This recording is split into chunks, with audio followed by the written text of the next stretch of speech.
Hi everyone and welcome back to Bonnie Astrology. Today we are looking at the horoscopes and the astrology for April 2024. This is set to be one of the most significant, if not the most significant month of 2024 due to some very significant cosmic activity. We have a total solar eclipse in Aries and we have the Jupiter-Uranus conjunction happening in Taurus. So there are major changes coming in April 2024, and as well as that we do have a Mercury retrograde in Aries as well. And though this doesn't tend to bring about change per se, it can be a review in how we are thinking about the new beginnings that are taking place.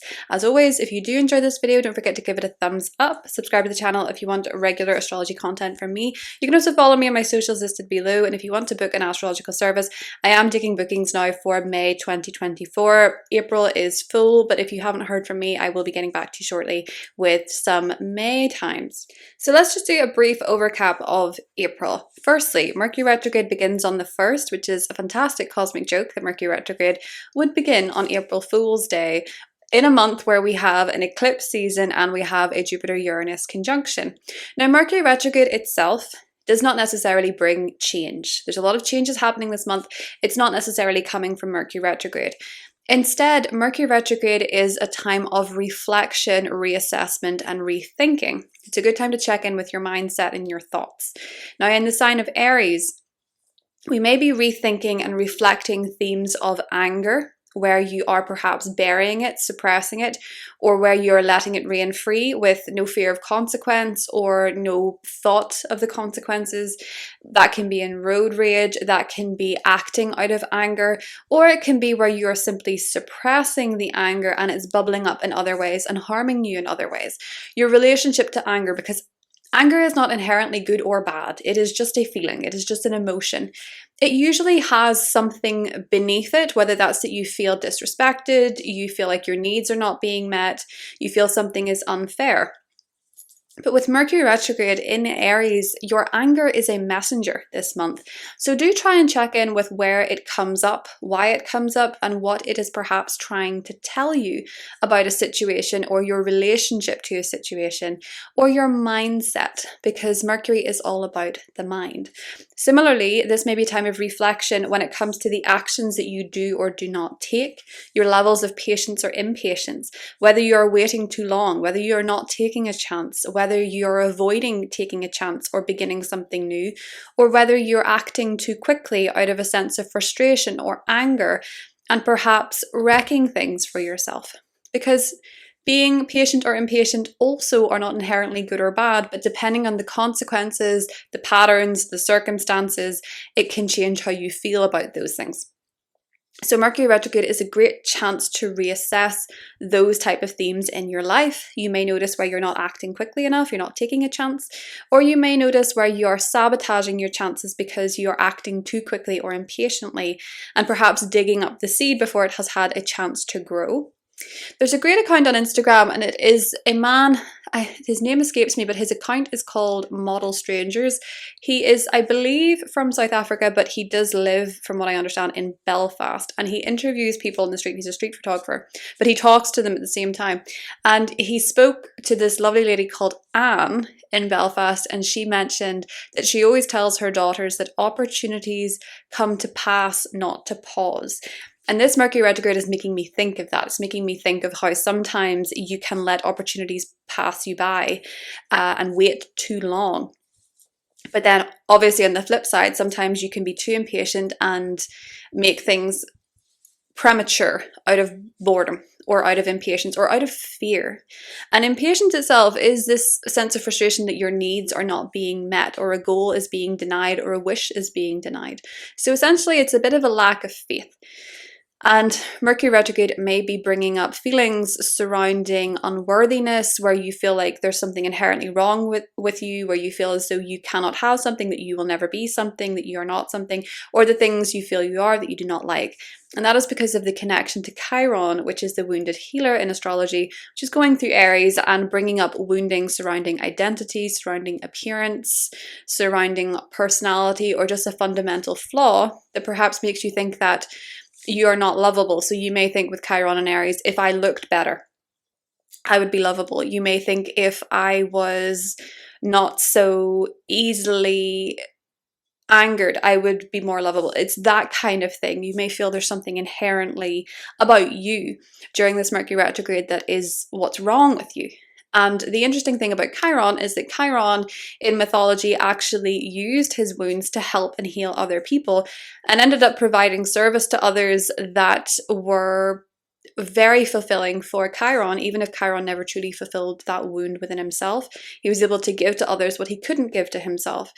And also with Chiron comes the message that you're never totally healed. Everyone talks about being on a healing journey at this time, and healing is a process, but you're never truly healed. And this Mercury retrograde may be a time to reflect on why that's okay, and how you can use your wounding to be motivation for something better and bigger in your life, and perhaps also serving part of your purpose, because the North Node is there. So there's going to be a lot of people turning their pain into power this season amidst the chaos and the changes. One of the most significant events this month is, of course, the total solar eclipse in Aries, which is happening on April 8th. Now, this total solar eclipse is conjunct Chiron, and Chiron, as mentioned before, is the wounded healer. So solar eclipses, by definition, tend to bring about new beginnings. They bring about new opportunities, new chances. In the sign of Aries, it feels as though these could be things that are totally new, totally novel. But on the other hand, Mercury retrograde is quite close to this total solar eclipse. So it may be that you get a chance to do something new that maybe you thought about doing before, but you didn't have the bravery, you didn't have the courage. Or perhaps a chance or an opportunity comes around where you feel you're not so sure you're ready, you're not so sure you're worthy, you're not so sure you can do it, but destiny has other ideas. Solar eclipses like to realign us with our path. They like to realign us with our destiny, where we've got off track, where something is holding us back, where we're not being totally true to what we've set out to do here. And Aries is a sign totally associated with the self. And on one hand, that can mean that Aries energy is inherently selfish and self-centered. On the other hand, it can mean that the Aries energy is brave and courageous and does what needs to be done, takes action without that fear that it cannot be done. And that's how new beginnings start. You have to trust in a new beginning, and you have to trust in your ability to work with this opportunity. There may be fear, but you have to get yourself together in order to face the new beginnings that Aries solar eclipses are bringing. And it is going to require a great deal of courage and bravery to face the new beginnings, or take the opportunities, or stand up for yourself and your life. It's really giving the song It's My Life by John Bon Jovi, or just by Bon Jovi. It's my life, or it's now or never. I ain't gonna live forever. I just want to live while I'm alive. That's the kind of energy of this Aries eclipse. It's like you have to do it. Even if you feel insecure, even if you feel uncertain of yourself, Chiron brings a level of vulnerability, and it does bring a sense of wounding. So you may know what your wounds are, you know what your flaws are, but they might actually end up being your greatest strength in facing the new beginnings that are occurring under this total solar eclipse. Now, total solar eclipses in Aries and a worldview can absolutely affect leaders. They can absolutely affect world leaders, people who are front and center, people who are presenting themselves as an individual, someone who is known for being who they are, per se. So whether that is that it's a prime minister, whether it's that it's a president, it tends to bring about great significance when it comes to leaderships, and potentially also quite selfish leaderships, with it being in Aries. So you may find that people are wanting to, there may be changes coming up when it comes to significant leaders in the world. Solar eclipses tend to bring about resignations, people pulling out of races. They tend to bring people stepping down. They can also bring the emergence of new leadership and new potentials. So this total solar eclipse may bring about just that. Changes in leadership. And happening in the sign of Aries, it is more likely to be regarding men. It is more likely to be regarding typically masculine people. So with it being in Aries, it may be where there is a call for certain leaders to step down or to resign, or people may realize that it is time for the next chapter in their life, and that might require them to change professionally. So you may notice in the workplace that there are changes in your leaders, changes in your bosses. You may notice that men come and go from the workplace. You may also find with this total solar eclipse on a global level that there is more focus on conflict, on war, on army matters, on police matters. These are typically themes that can come up during an Aries eclipse. And finally, one of the biggest events of this year is the Jupiter-Uranus conjunction. This is happening in the sign of Taurus, and this conjunction comes around once every 14 years. If we think of it as an equation, Jupiter is a planet which is associated with growth, with expansion, with abundance. It is known as the Great Benefic, but a lot of the time, Jupiter simply expands what it touches, and that doesn't always feel so great. It tends to multiply. Jupiter is when you tell your dad that you like an orange and he comes back the next day with 50. And Uranus is that energy of change, unpredictability, revolution, rebellion, breakthroughs. So there's a lot of potential with this conjunction for breakthroughs, for significant change, innovation, originality, and growth and wisdom. On the negative side, it may feel like this change is overwhelming. It may feel like this change is overbearing, too much at once. But in the sign of Taurus, this links to our food. It links to nature. It links to what we're eating, farming, agriculture. It also links to the financial system, banking, bankers, money, how we make money. Uranus can add a sense of new beginnings, breakthroughs, changes, but also challenges and disruption. Whereas Jupiter brings in that growth and that expansion, that knowledge, but also where it does feel like it could be too much at once or too much altogether.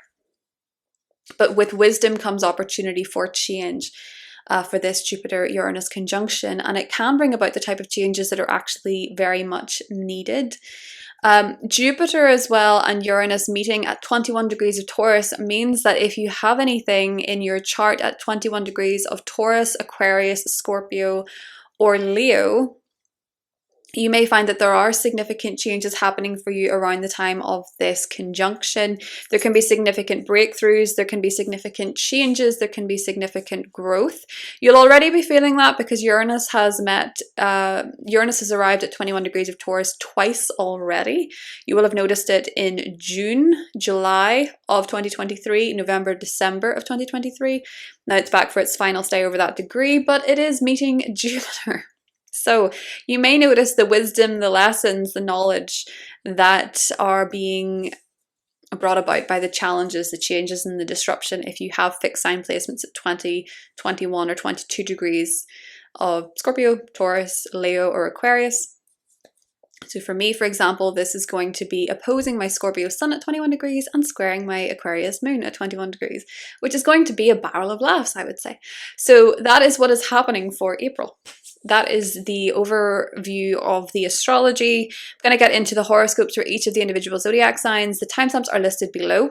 You can, of course, watch your rising sign, your sun sign, or your moon sign, depending on what you prefer. I do suggest, though, in my opinion, that you should be watching your rising sign for the most accurate results.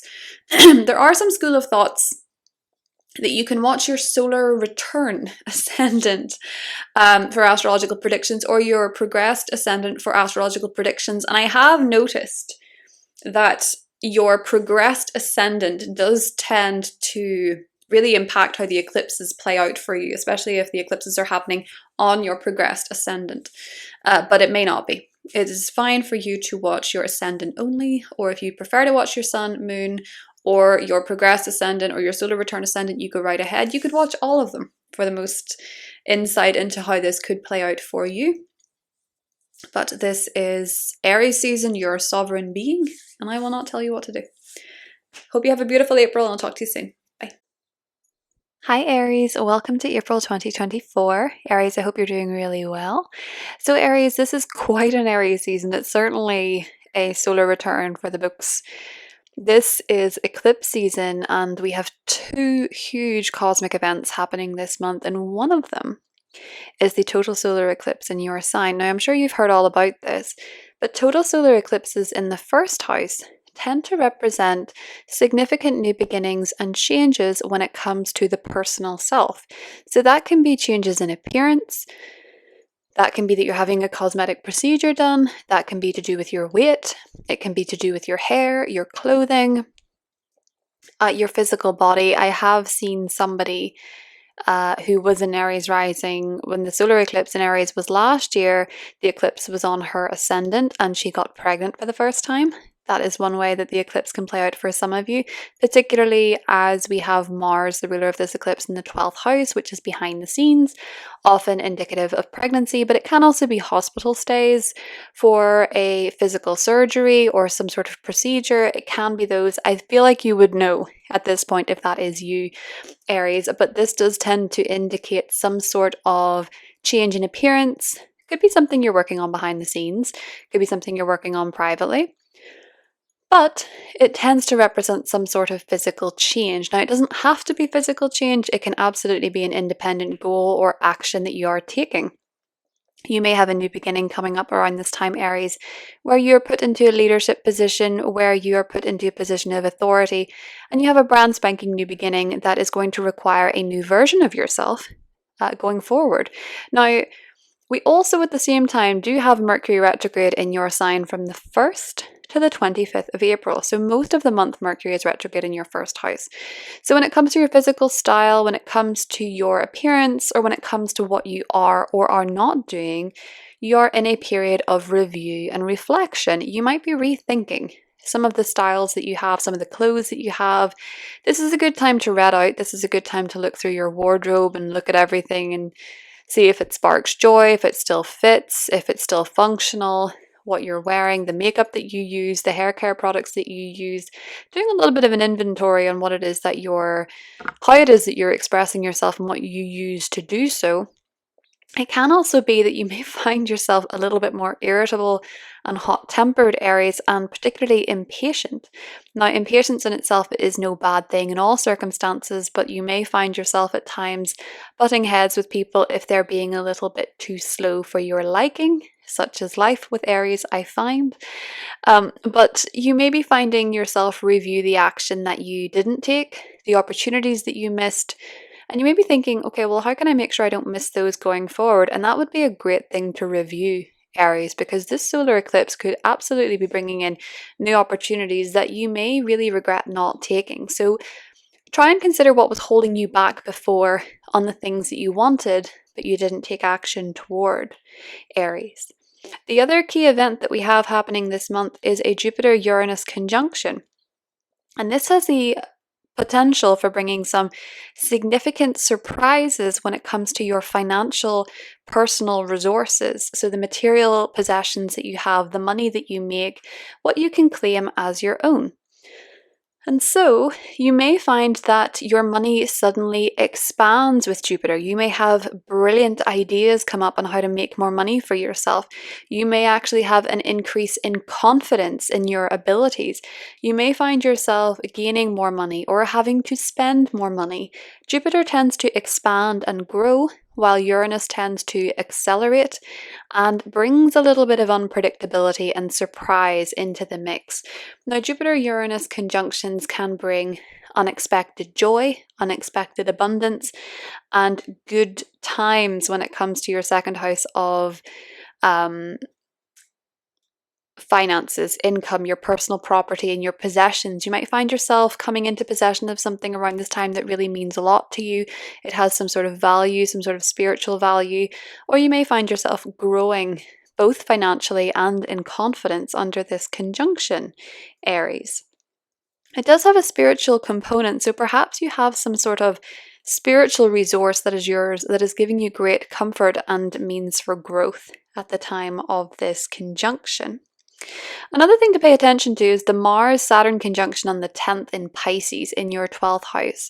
So with Mars being your ruler conjunct Saturn, you may be working through some limiting beliefs or some perhaps patterns that you have surrounding your worthiness and your abilities.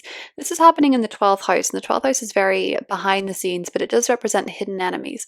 And when Saturn goes through the 12th house, as it has been doing since March 2023, it can be a time where we have to go over old pains, things that we thought we had worked through, things that we thought we had gotten over.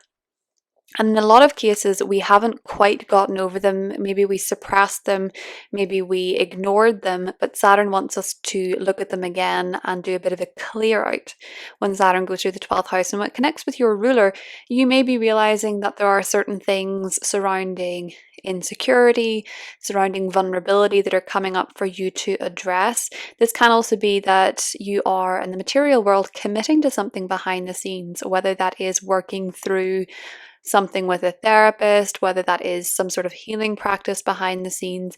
These are things that you may be thinking of committing to around the 10th.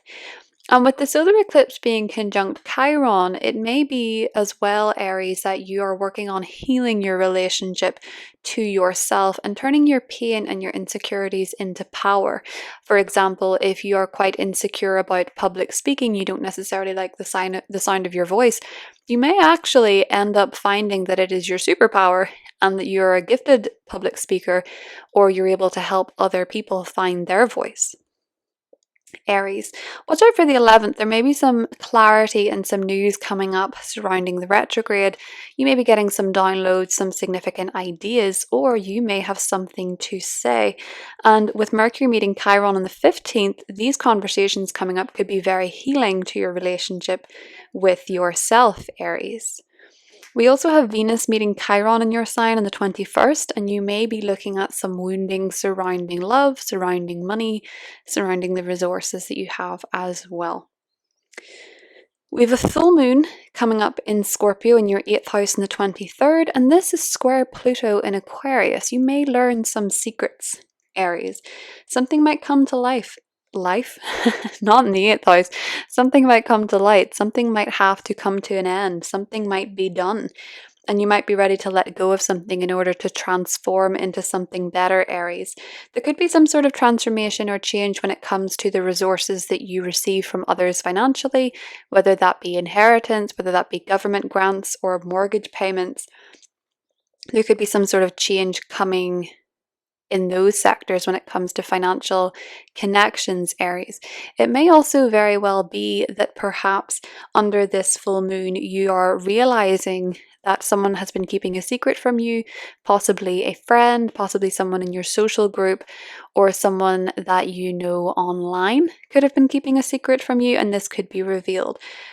You may feel like you're being challenged, you're in some sort of power struggle, but it's important to recognize anything that is triggering you around this time, Aries, because when you acknowledge what is in your shadow, it will not have power over you, less it will allow other people to manipulate you and have power over you too.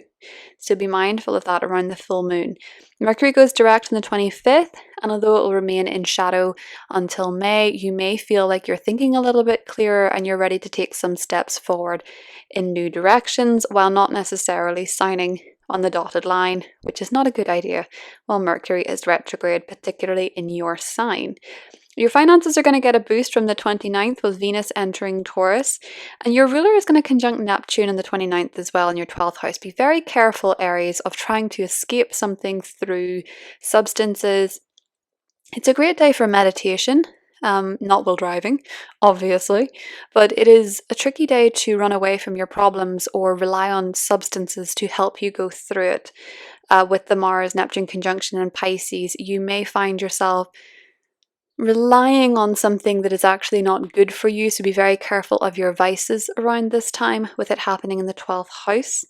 Also be a little bit more mindful of any kind of I want to say spiritual practice that involves people you don't know very well.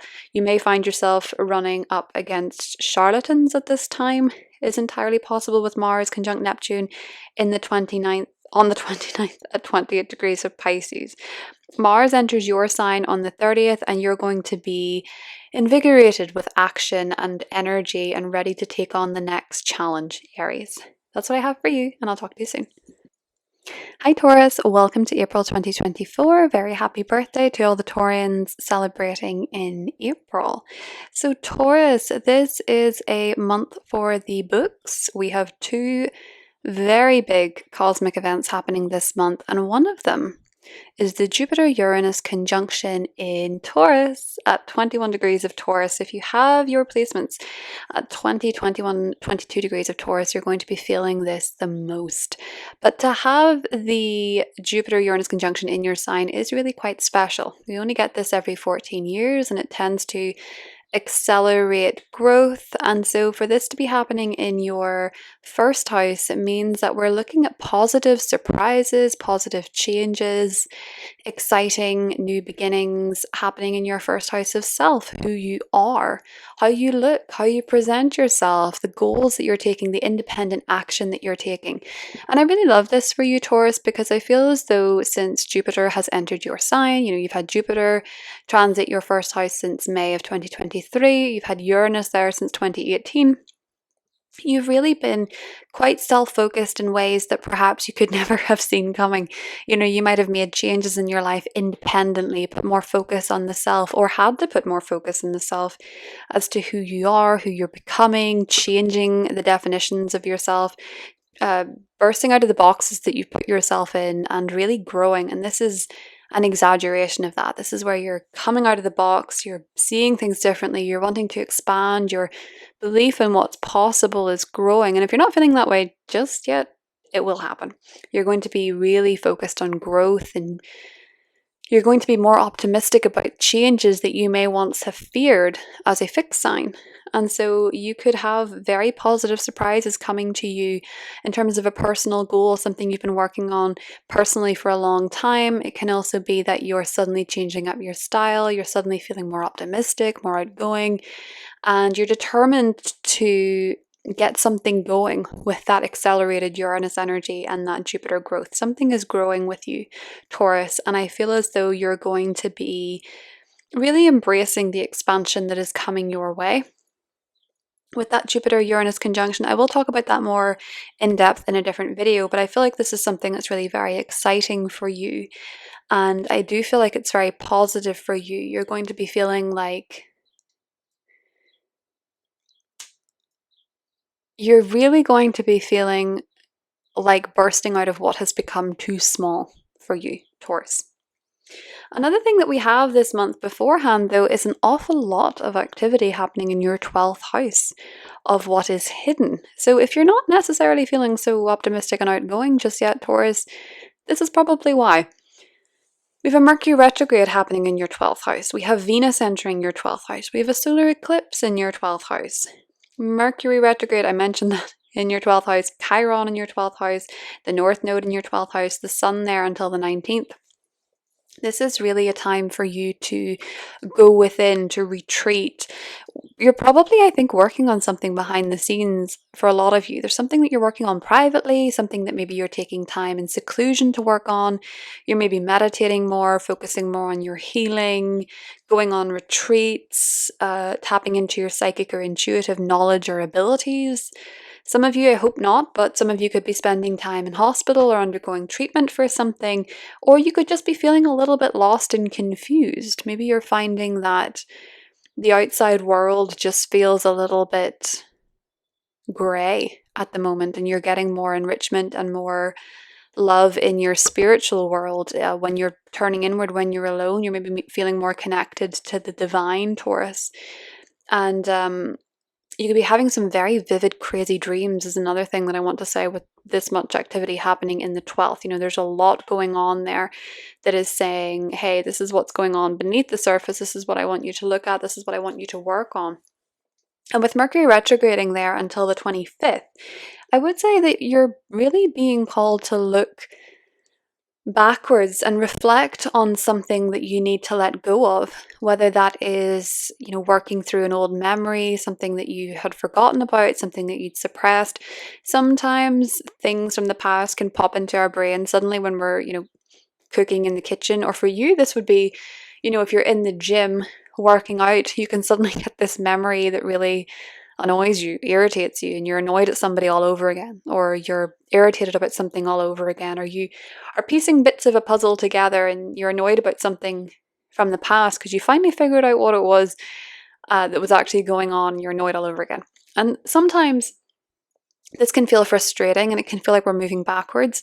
But what this actually is a chance to look at it again from a fresh perspective and maybe see something that you didn't see before. It's like maybe you thought you had dealt with it, but in reality, you could only deal with it so far before you started figuring out the next part. And for a lot of you, you might be getting some clarity, particularly around the 11th when the Sun meets Mercury at 22 of Aries, some clarity on something that you'd had trouble resolving and letting go of. And I also think for a lot of you, the pain that you've experienced in the past, Taurus, may be helping you move forward in a new direction towards a new goal that is going to be becoming part of your everyday life with so much connection to the North Node, particularly when your ruler meets the North Node in the 17th. There's an opportunity for personal growth behind the scenes where you're maybe able to send some love to something from the past or something within you that maybe you've buried, something you've hidden, or something that has been hidden from you. You're maybe finding that you can send some unconditional love to that part of yourself or that old version of yourself, Taurus. Now, the new moon and the total solar eclipse in Aries, because the new moon coincides with the total solar eclipse, it's conjunct Chiron in your 12th house. And I feel for a lot of you that there's a new pathway opening up for you when it comes to healing, when it comes to maybe going on a retreat, maybe leading a retreat, maybe beginning the next chapter in your healing journey. That is going to be something that requires you to be very vulnerable, something that requires you to be very honest.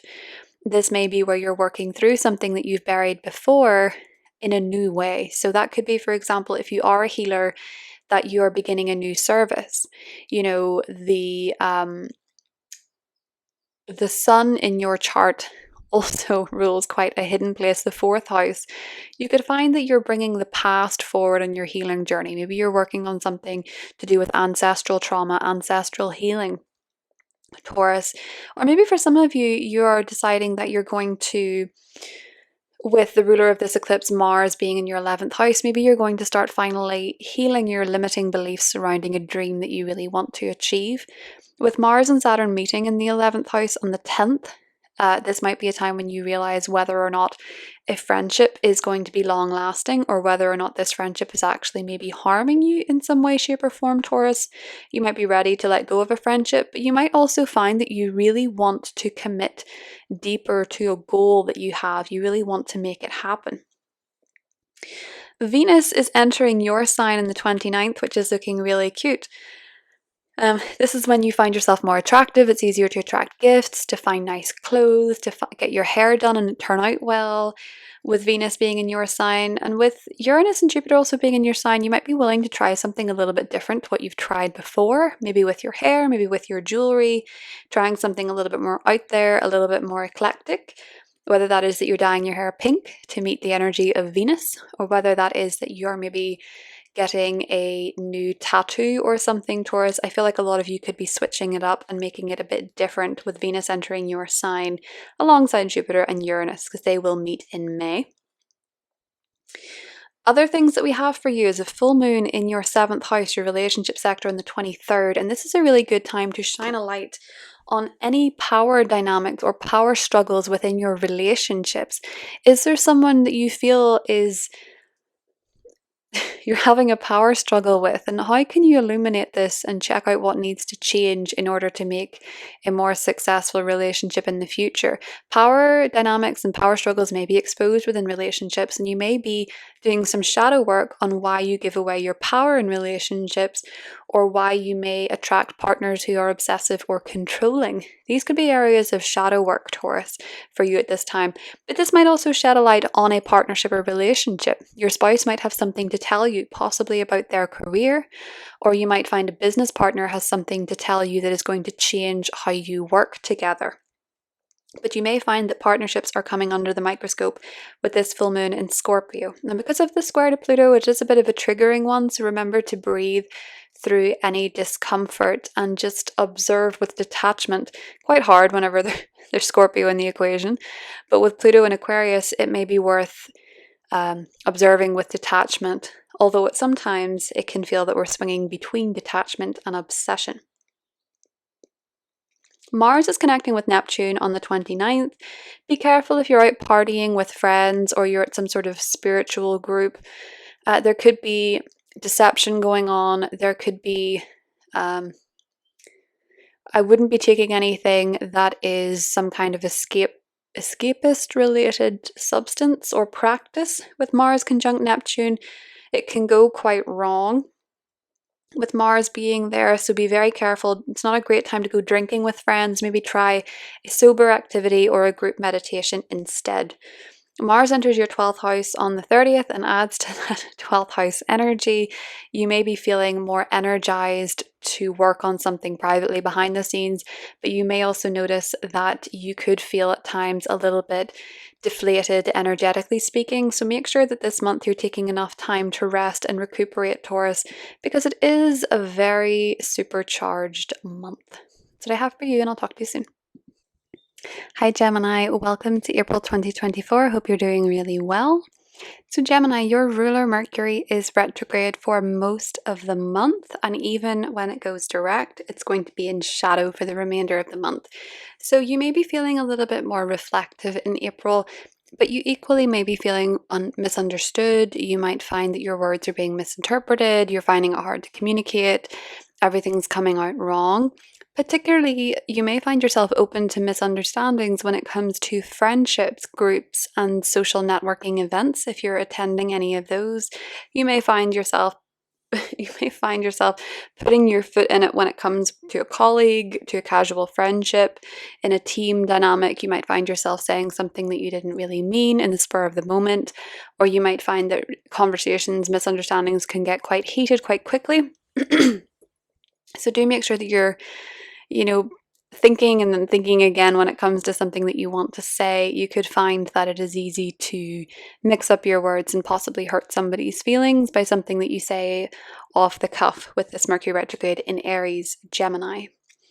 We have a few things going on in your career that I want to talk about before I get to the main thing. So firstly, Mars is going to be in your career zone right up until the 30th. So for most of the month, Mars is going to be there, and there's going to be co-presence with Saturn, but this perfects on the 10th.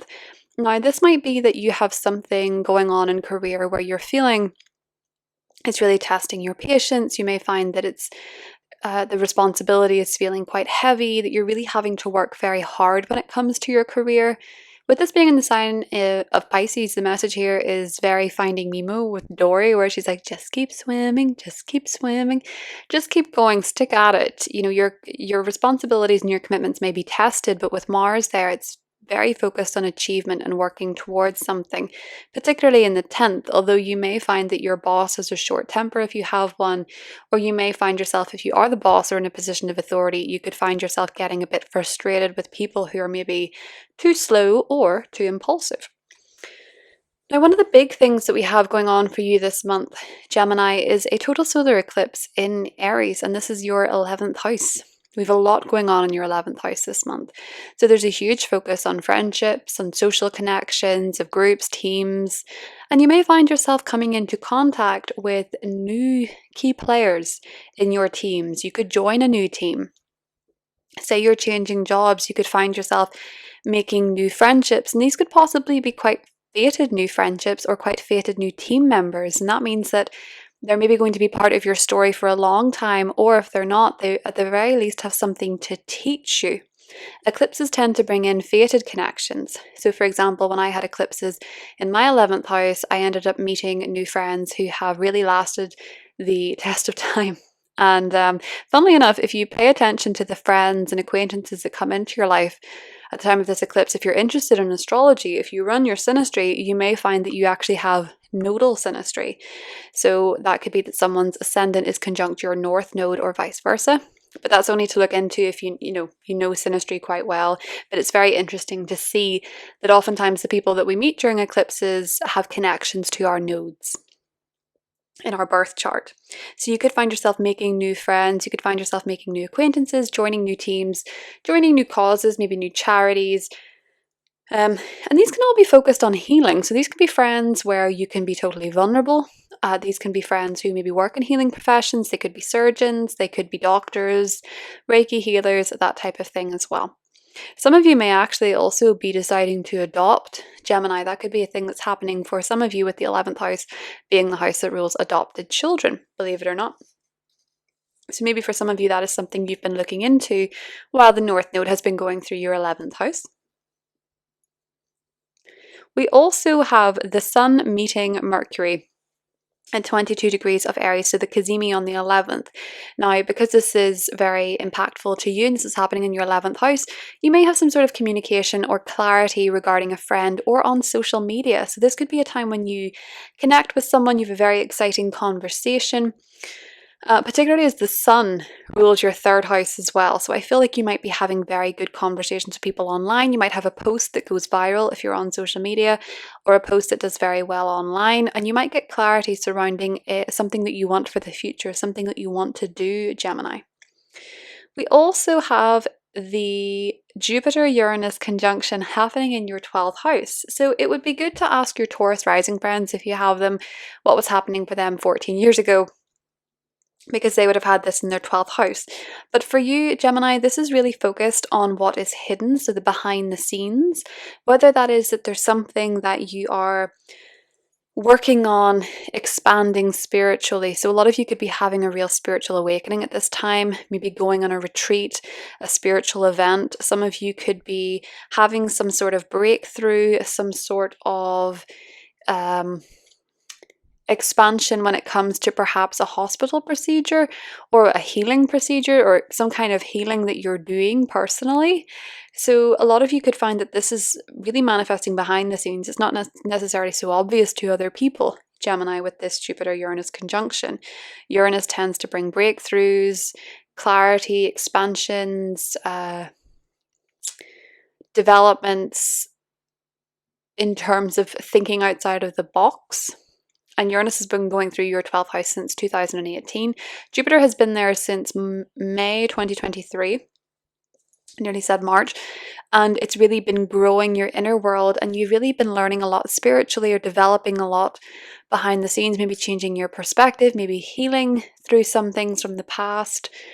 You could have found yourself at times going in and out of hospitals or institutions for whatever reason, Gemini, but you may find that this is some sort of breakthrough when it comes to a matter you've been dealing with behind the scenes. So something that could be quite private to you, Gemini, is the way that I see this. Some sort of breakthrough behind the scenes, or in terms of your healing process, is how this could absolutely be manifesting for you.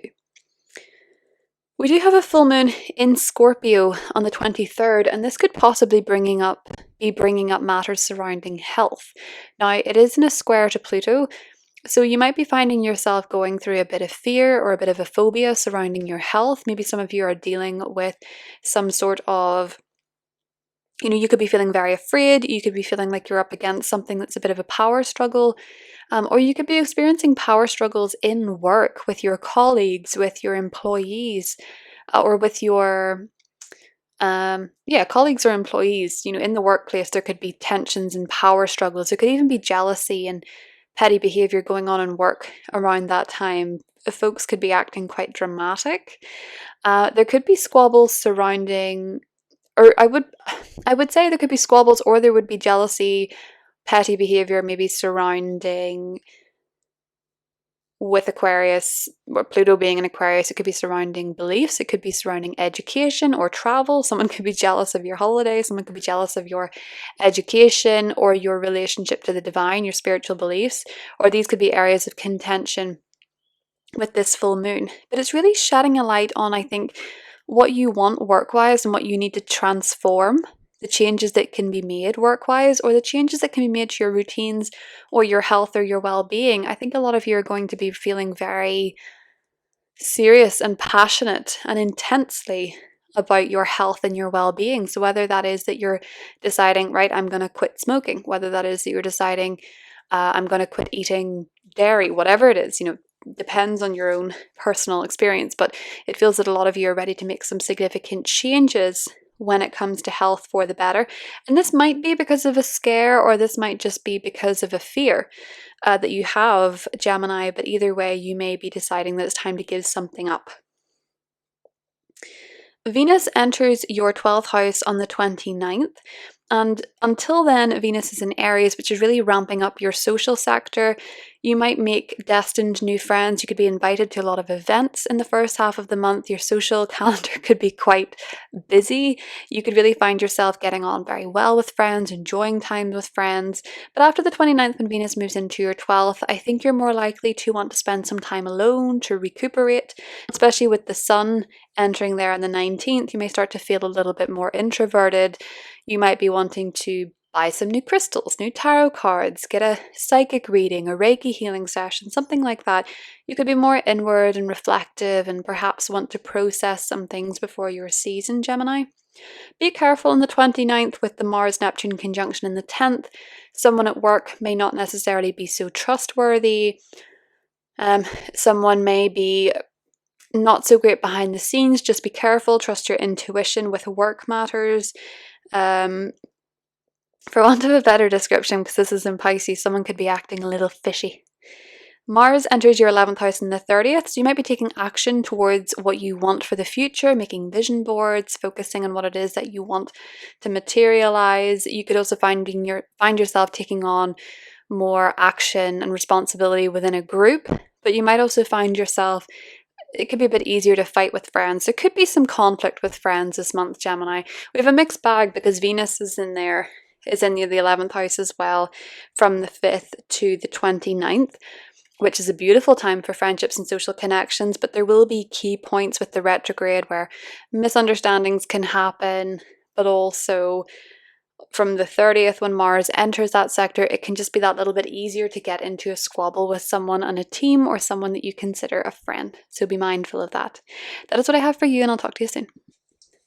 Hi Cancer, welcome to April. So Cancer, there's a huge focus this month on career and your public image, your status. So, and I mean a lot. There's a lot emphasized on this particular part of your chart. So the first thing I want to talk about is the Mercury retrograde from the 1st to the 25th in your 10th house. This is some connection to Chiron and Venus. So we often find when Mercury is retrograde in the 10th that we can perhaps send an email en masse to the wrong people. We can forget to include an attachment. We can forget to send an email at all. We can find our technological devices at work are playing up. Or we can have misunderstandings in the workplace. So this may be an opportunity to turn whatever insecurities you have in work into your power. So perhaps there's something that you're not naturally so good at. So for me, it's replying to emails. I can find it really hard to reply to emails. And then, do you know the way if you're ever interviewing for a job, as some of you might be this month, if you're interviewing for a job, a lot of the time they will ask you, what is your weakness? And what you're supposed to do is you're supposed to state your weakness, but also state how you have been working on it and the tools that you use to be better at it.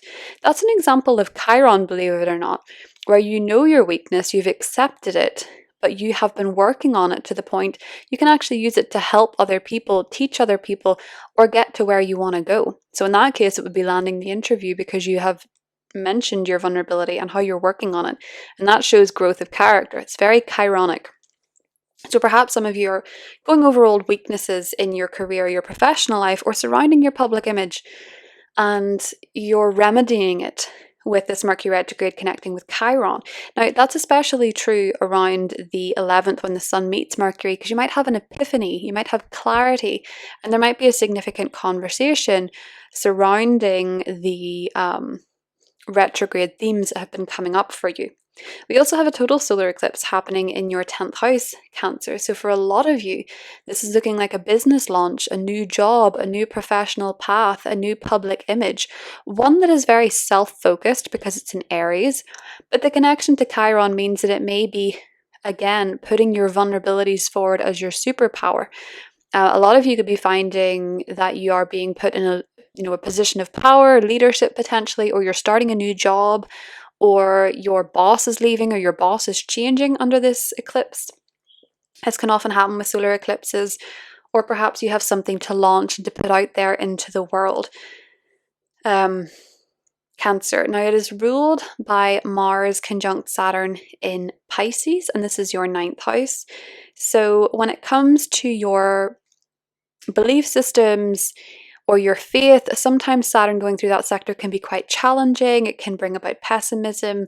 You might actually be committing or working on your faith at this time, Cancer.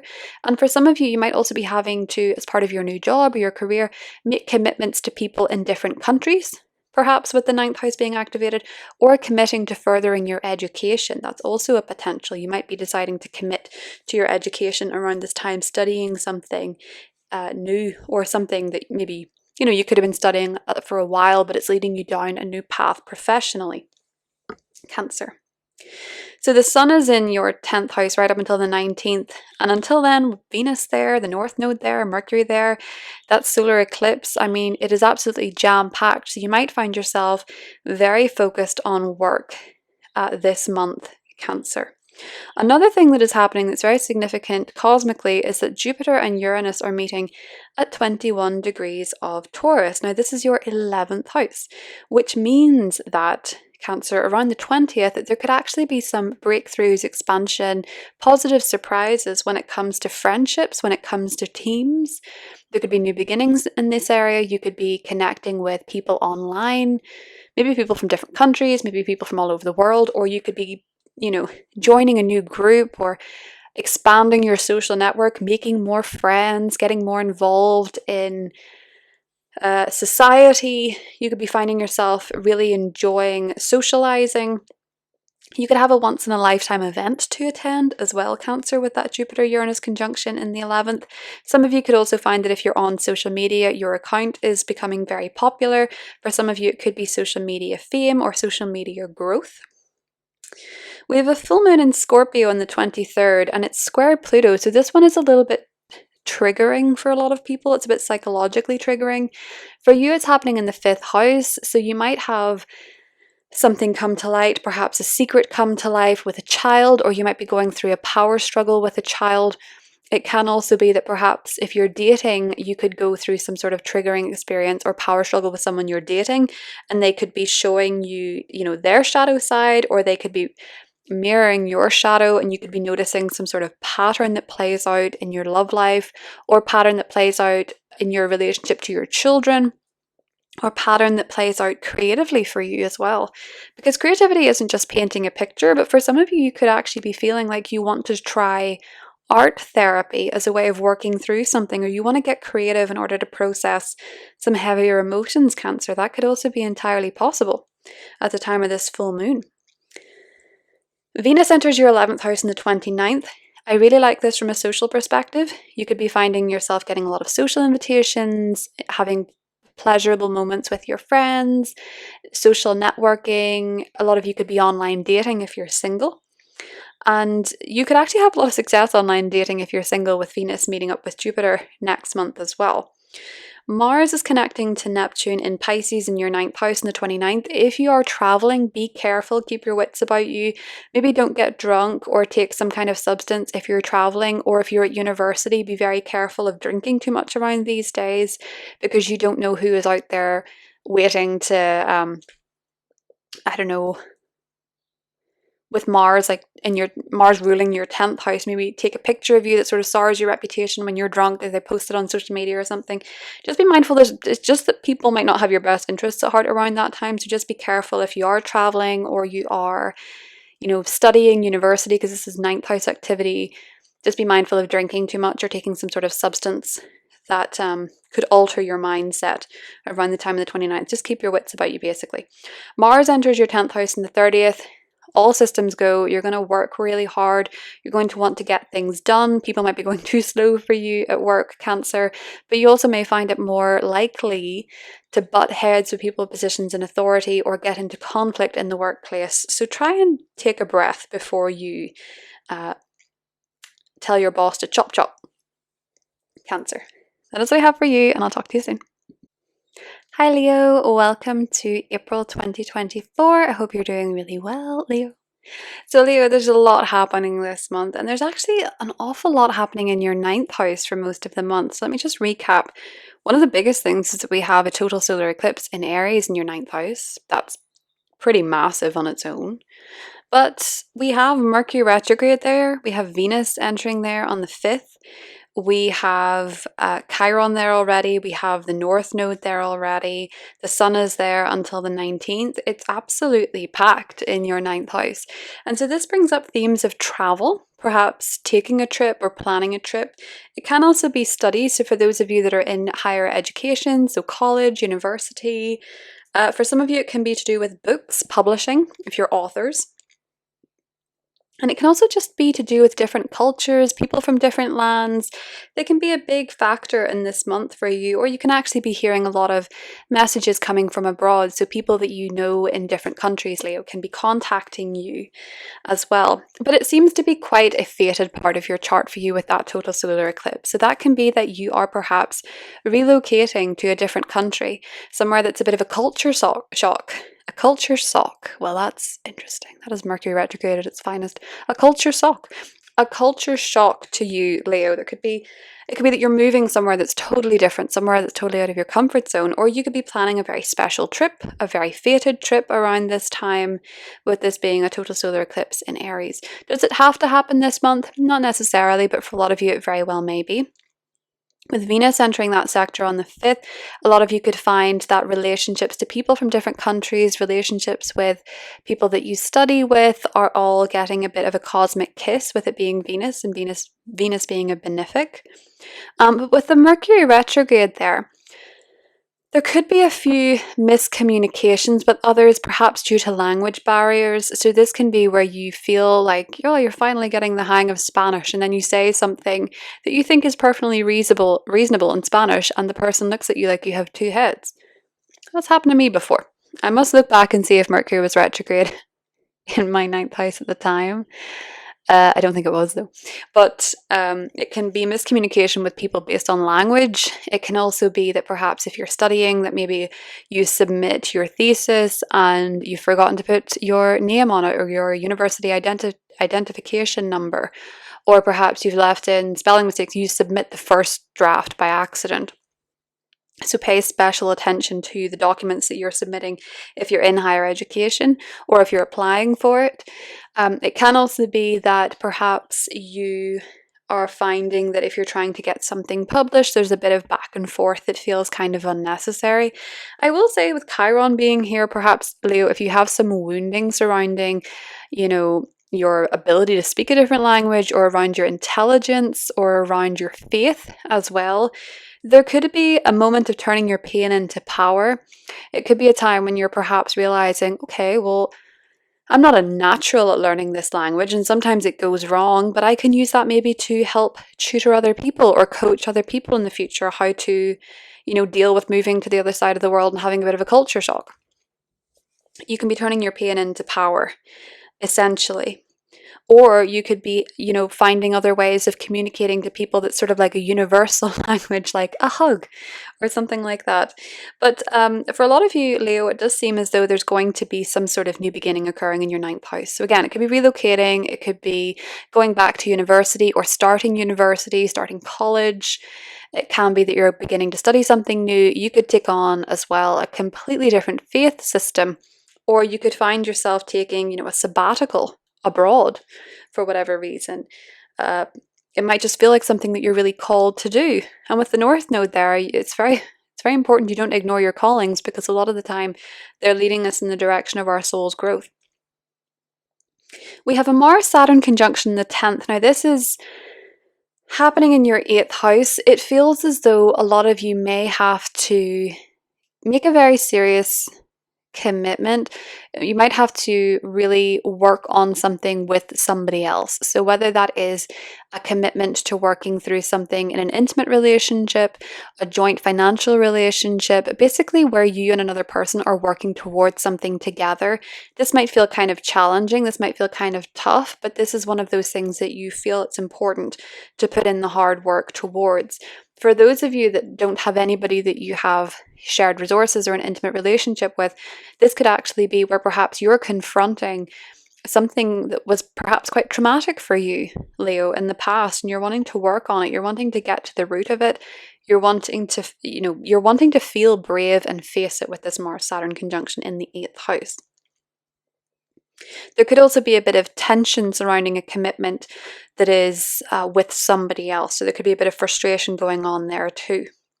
There could be an important conversation coming up around the 11th with the Sun-Mercury Cazimi. This could be clarity about what the wider Mercury retrograde cycle is meaning for you. And there could be healing conversations on the 15th with Mercury meeting Chiron as well. So you might have the opportunity to heal a misunderstanding with somebody. The Sun enters your 10th house on the 19th, and then we have on the 20th the Jupiter-Uranus conjunction in Taurus, your 10th house as well. This is all about your professional life, your public life. A lot of you could have a once-in-a-lifetime opportunity comes up professionally. There could be a lot of opportunity to grow, to expand. This might not be something you see coming. This might be completely out of the blue. You could find that you're getting recognition, you're getting fame, or you're just finding an opportunity to do something new, something novel, perhaps professionally, that's going to give you a lot of knowledge. Leo, this could be a really amazing opportunity to grow and change up your public image. It could be something completely different to something you've done before. We have a full moon in Scorpio on the 23rd, and this is happening in your 4th house of your physical abode. So your home, hearth, family, real estate. I do feel like a lot of you could be moving abroad this month, I will say that, but it could also just be that there's some feelings coming up surrounding a power struggle with a family member, or some tension with a family member, perhaps some trauma surrounding the concept of family, surrounding your childhood, surrounding the past. There could be some emotions coming to the surface when it comes to your family. It feels like somebody, perhaps Leo, with Pluto in Aquarius, maybe you're having some tension with your partner's family. Maybe there's some secrets comes out about your family or surrounding family, or there's some sort of confrontation, a power struggle going on that you're really going to want to transform. It can be a wonderful time for shadow work on these areas with this full moon in Scorpio square Pluto. We also have Venus entering your 10th house on the 29th, which is where you're very well received publicly and by people in positions of authority. One day to watch out for is the Mars-Neptune conjunction on the 29th, which could be a tricky time to actively try and escape what is bothering you or what is bugging you. If you've ever had any addiction issues, I would be very careful around this time. I would be looking for as much support as possible, because with Mars meeting Neptune in Pisces, it would be a day associated with relapsing or finding it particularly challenging and wanting to escape with some kind of substance or some sort of mind-altering substance. Doesn't have to be alcohol. It can be many different things, but I'm getting the sense that it could be something there you're wanting to escape, and it's just not a good idea to do so. So be careful around that time, maybe seek extra support, put your focus into your work with Venus there, because that's where you're going to notice more abundance and blessings. And then on the 30th, Mars enters your 9th house, which means you could be feeling very energized to travel, to take a trip, or to even study if there's something that is really piquing your interest, or put more energy into your education. That's what I have for you, Leo, and I'll talk to you soon. Hi Virgo, welcome to April 2024. This is quite a month. So let's get started. Virgo, your ruler Mercury is retrograde from the 1st to the 25th of April, and that means that you may be finding it a little bit harder to be understood. You might find that when you communicate, it isn't being received the same way that you hoped it would be. You may find that you're tripping up on your words. You may find that you're sending the wrong emails. You may find that your phone is acting up. All the typical events that occur when Mercury is retrograde. But a lot of you might be thinking a bit deeper this particular Mercury retrograde, because it's happening in your 8th house. And we have an extensive amount of cosmic activity in your 8th house this month, Virgo. So what is the 8th house? It is the place of transformation. It is a place of beginnings and endings. So the death rebirth cycle, something ends so that something else can begin. It is to do with other people's resources. So whether that is financially, so your partner's money, whether that is emotionally, so someone who's supporting you emotionally, or whether it is even what you have inherited, again, either property or even physical or emotional or mental things that you have inherited from other people. So there's a lot goes on in the 8th house, and you're sort of rethinking these themes. So you may be rethinking your role in a joint financial relationship. There could be a little bit of back and forth or miscommunication surrounding your partner's finances and how they affect you. It can also be that you're rethinking an intimate relationship and the emotional support that you get from a partner. You could be rethinking perhaps or reevaluating or reassessing what you have inherited in life, whether that is to do with your mental health, whether that is to do with your physical body, whether that is to do with property. These things may be coming up for you to review, potentially from a psychological perspective. You could be doing some really positive work with a therapist if you see one, or you could be doing some really intense shadow work as well, Virgo. And with the total solar eclipse in Aries conjunct Chiron, if you have never seen a therapist, I would say this is the time you're most likely to start. I would say this is the time you're more likely to reach for a therapist, some sort of maybe even a shaman, maybe even an astrologer. A lot of you could be looking in the direction of the occult or some sort of practitioner who helps with shadow work. So that can be a conventional therapist, that can be a shaman, as I say. You might be looking to work through some wounding with yourself, or you might be wanting to work through some sort of pattern or some sort of issue. And this might be something you go back and forth on, Virgo, but if you are deciding that it is very aligned with the eclipse, you could really work through an old wound or a vulnerability that you have, particularly if it is surrounding intimacy or it is surrounding the concept of sharing or merging with someone else. So these could be themes that are coming up for review, Virgo. There could absolutely be new beginnings. It may also be on a more mundane level that your partner's financial situation is changing. Maybe they're getting a pay raise, maybe they're inheriting something. This is very likely for you, Virgo, because the solar eclipse is ruled by Mars in your relationship sector conjunct Saturn. So your partner may be making a significant commitment in their life, perhaps professionally. They may have a goal in mind, and this may be changing their financial end of the relationship that you share. If you're not in a relationship, this can be that if you are deciding to work through some sort of pattern, it may be that you're working through a relationship pattern that could be quite a long-standing one, I will say. We have a Mars-Saturn conjunction in your relationship sector on the 10th that I just mentioned. You may have to commit to something quite hard with a partner, so working through something that's quite challenging, or they may be going through something that's kind of challenging around the 10th you might need to work through. Some of you might need to work through an argument. It is common for arguments to happen during Mercury retrograde. You could need to work through that with a partner, and as I said before, some of you could actually be working through some patterns that you find come up in your relationships. It doesn't have to be a romantic relationship. But you could find that somebody, whether it's your partner or whether it's just a key person that you know in your life that you have a relationship with, you're having you might be quite frustrated at them for what they're doing or not doing, Virgo, around the 10th. The Sun-Mercury cazimi in your 8th house in the 11th may shed some clarity on perhaps a psychological matter, on perhaps something in your shadow, and you may find that it gives you an epiphany, it gives you an aha moment, or you might be having a conversation with someone where you just think, oh, I get this, now I get why I'm like this, or you go and you get a really good astrology reading, or you get a good psychic reading, or you do something that really sheds light on what's going on for you psychologically. The 8th house is notoriously hard to see. We can't see it from the ascendant, which is why it tends to be where we do some intense transformation and we do some intense letting go. There may be something that you have to let go of this month to move forward, Virgo, perhaps for the sake of a relationship commitment. So I could see a lot of you working through something in order to have better relationships, either currently or in the future. The Sun enters Taurus, so your 9th house and the 19th, and things start to feel a little bit lighter. They start to feel a little bit brighter. You might be planning some holidays, some vacations. You might be finding yourself very interested in different topics or very focused on your education.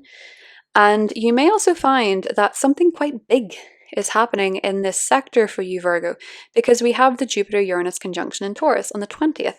Now, this only happens once every 14 years, so Jupiter-Uranus conjunctions tend to bring a bit of surprise, and it's usually positive. It's usually growth, it's usually some kind of opportunity, something to be excited about, and it's happening in your 9th house, so Maybe you have an opportunity to study abroad. Maybe you have an opportunity to work abroad. Maybe you have an opportunity to take a vacation of a lifetime. Maybe you win a vacation. Maybe you get accepted to your dream university. Maybe you realize what it is that you want to do with the rest of your life. You know, you're getting some sort of clarity. It could be quite unexpected. It could be quite out of the blue with ninth house matters. So there could be some good news connected to travel or news from afar or surrounding people from different countries. For some of you, it could absolutely be as well that if you're trying to get published or have your written work get out there, it's likely that this could happen around this time too. There's a full moon in your third house on the 23rd. Now, this one is square Pluto in Aquarius, which is your sixth house. You may have some news that perhaps generates a bit of a power struggle. So I'll tell you where power struggles are coming from. Power struggles are coming from your day-to-day work. There may be people that you work with that are Plutonian in nature, so there could be something shadowy, there could be power struggles, there could be secrets, concealment, that kind of thing. And these issues could come up around the full moon on the 23rd. You could get an email, you could get news, something that maybe makes you very aware of what's going on. A secret could come out that is going to be communicated. The secret could come out via email, via the internet, or something like that. It could also be that perhaps you're getting some sort of news that could be connected to your physical well-being or your health. And you could feel a little bit anxious about it. Like maybe you're thinking worst case scenario in your head. So you're wanting to make changes with Pluto being in the sixth house. But this could also be, Virgo, that perhaps there is something being illuminated with a sibling. This could be something illuminated with a neighbor. There could be secrets come out from a sibling, secrets come out from a neighbor. There could be power struggles with these people. And it's a very good full moon for some shadow work. So it might be worth leaning into your own triggers. You know, you can't control what anybody else does, but you can notice what it's bringing up for you, and maybe that way, you know, you resolve it and you heal it internally. A lot of the time it does help, at least in your reaction to what's happening externally around that full moon. Your ruler goes direct on the 25th, which I'm sure you'll be happy about. It never perfects, but it is quite near the North Node. So you might be finding, okay, I have a little bit more clarity about what I need to do, what I need to work on. And sometimes that can, you know, feel small, but it can actually be absolutely huge when it comes to working through things that bother you. So say you have a bit of a breakthrough when it comes to a pattern and you think, oh, okay, I think I need to examine this. I don't think it'll be easy, but I should maybe look at this, and it's actually going to benefit you in the long run. Virgo. The 29th, Mars is meeting Neptune in Pisces. Not the best time to go on a pub crawl with your significant other. Not the best time to try any kind of substance with anybody else. Be wary of trying to escape when you're angry. By that I mean, if you're feeling really angry, reaching for a glass of wine, be mindful of that, because Mars and Neptune together can make things quite messy. You can find yourself getting into an accident. You can find yourself, you know, getting into an argument you wouldn't ordinarily because your mind is altered. So just be careful of that around the 29th. Mars enters your 8th house on the 30th, and this can be very good for working through any issues that you have. There can be some arguments about inheritance or arguments with in-laws, but it can also be that this is a time where you feel very magnetic and you feel very alluring, and it can certainly benefit any intimate relationship that you have as well, Virgo. That is what I have for you, and I'll talk to you soon. Bye. Hi Libra, welcome to April 2024. Libra, this is an absolutely massive month. There are quite a few things happening in the cosmos that make this a very exciting and unsettled and changeable month, but we have an absolute truckload of activity happening in your 7th house of relationships. So your personal relationships, your business partners, your significant other, your marriage, your spouse. Court cases, even in legal matters, can be significant in April as well. But let's talk about it. So we have a Mercury retrograde from the 1st to the 25th, and Mercury rules miscommunication. Mercury rules our communication, so when it's retrograde, we can get our wires crossed, we can say things that don't come out quite right, we can hear somebody, but we can pick up the entirely wrong details. And this is happening in your relationship sector. So there's room for some communication issues in your relationships, whether that is that you tell your partner you're picking them up at a specific time, they hear something completely different, and it can result in an argument. There can be communication issues when it comes to one-on-one significant relationships, or there can be delays, a bit of back and forth when it comes to a legal matter or a court case. And for those of you that are single, yes, this can mean that you hear from an ex or you reach out to an ex, but it can also mean that you just hear something about an ex. You hear maybe that they're getting married, or you hear that they have done this or they've done that, and it can bring up some old emotions or some old feelings. But it can also be that this is quite healing for you to go over the past when it comes to a relationship.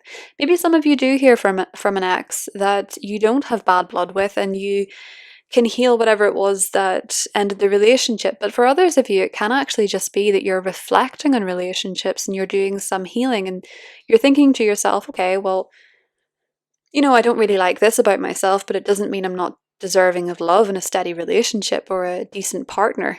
And you're maybe doing some healing surrounding relationships and the concept of them. Or you could be working through some old betrayals, with Chiron being there, maybe some old wounds with the Mercury retrograde. Now, as much as there's room for reflection in your relationships, Libra, there's also a lot of opportunity for a new beginning. This total solar eclipse could bring in a brand new relationship, a brand new partner, whether that be romantic, whether that be business, whether that be you meet your future spouse, whether that be that you are now going to sue the pants off somebody, because this is a legal house as well. Maybe you're going to sue somebody. Maybe you're beginning a new legal case. A lot of Libras are lawyers, so maybe you're beginning a new legal case that could give you some clout. But for most of you, this is going to manifest as relationship developments. Maybe some of you are getting engaged, maybe some of you are getting married, and maybe some of you are deciding, actually, do you know what? This relationship has come as far as it can go, and I think I would be better opening up myself to new. That is entirely possible as well, Libra. But this solar eclipse is ruled by Mars in Pisces, which is your 6th house of work, health, wellness, in a conjunction to Saturn. So perhaps some of you are committing to your health. Perhaps some of you are committing to your wellness. You're going to not take the easy way out. Some of you could be deciding that you're going to start weightlifting. You're going to start to work towards a marathon or a race or something like that. And some of you might actually realize with the Mars conjunction to Saturn, do you know what? I've really not been taking my health seriously enough. The thing about Saturn, once it goes into the 6th house, is you will feel your age when it comes to your health. You will know your limitations. You will realize where you have to be a bit more dedicated on one hand or a bit more cautious on the other. So be careful around the 10th that you don't work yourself into an injury or push yourself beyond your means with that Mars-Saturn conjunction. It may also be for some of you that your partner is getting a new job under the eclipse as well. We have a Sun-Mercury Cazimi in your 7th house in the 11th, so there could be an important conversation with a partner or with a potential partner. There could be a healing conversation with a partner or potential partner on the 15th. Venus connects with the North Node in the 17th, and you might just casually run into the love of your life. Or there could be a significant new beginning happening in your relationship. There's some kind of opportunity for growth when it comes to a partnership in your life, or maybe even a legal matter. There could be a significant occurrence happening anywhere, I want to say, between the 11th to the 17th. There could absolutely, in fact, you know what, anytime this month, there could be a significant new beginning, key details, significant opportunity when it comes to your relationship sector. So if you are single and looking, trust in the universe. It might want to deliver you a partner that's just perfect for you. With it being a solar eclipse in Aries conjunct Chiron, you could actually find yourself, if you're single, dating someone who is a surgeon or a doctor or a healer because of the connection to Chiron. Libra.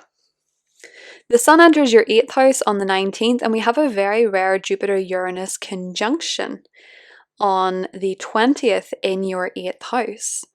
Now, the 8th house is all about transformation. This might be that I'll put it the first way.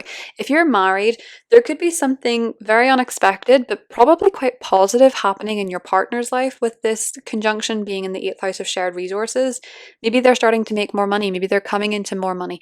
Maybe they have an opportunity, Libra, that comes up that is just exceptionally positive, and you're benefiting from that too. For some of you, this could be that you're getting some sort of financial support from someone else. For others of you, this just could be finally getting out of something that you've really wanted out for a long time. And the 8th house is endings and transformation. So maybe you're finally ready to get out of something that has been holding you back, where you felt stuck, where you felt like you can't grow.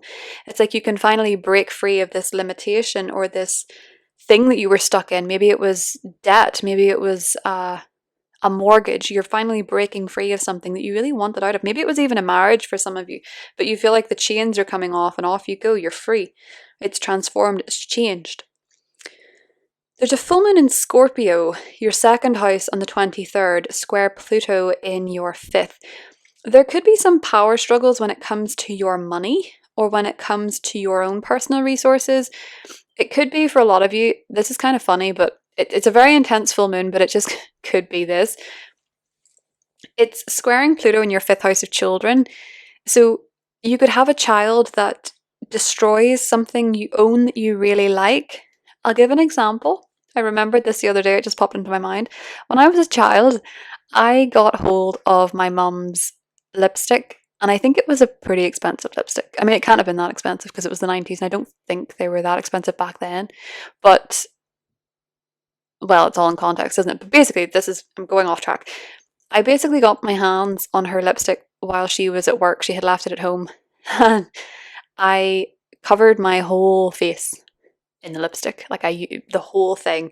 I just kept covering my face, and I think it looked hilarious, but nobody took a photo because everyone was so horrified that I had done this.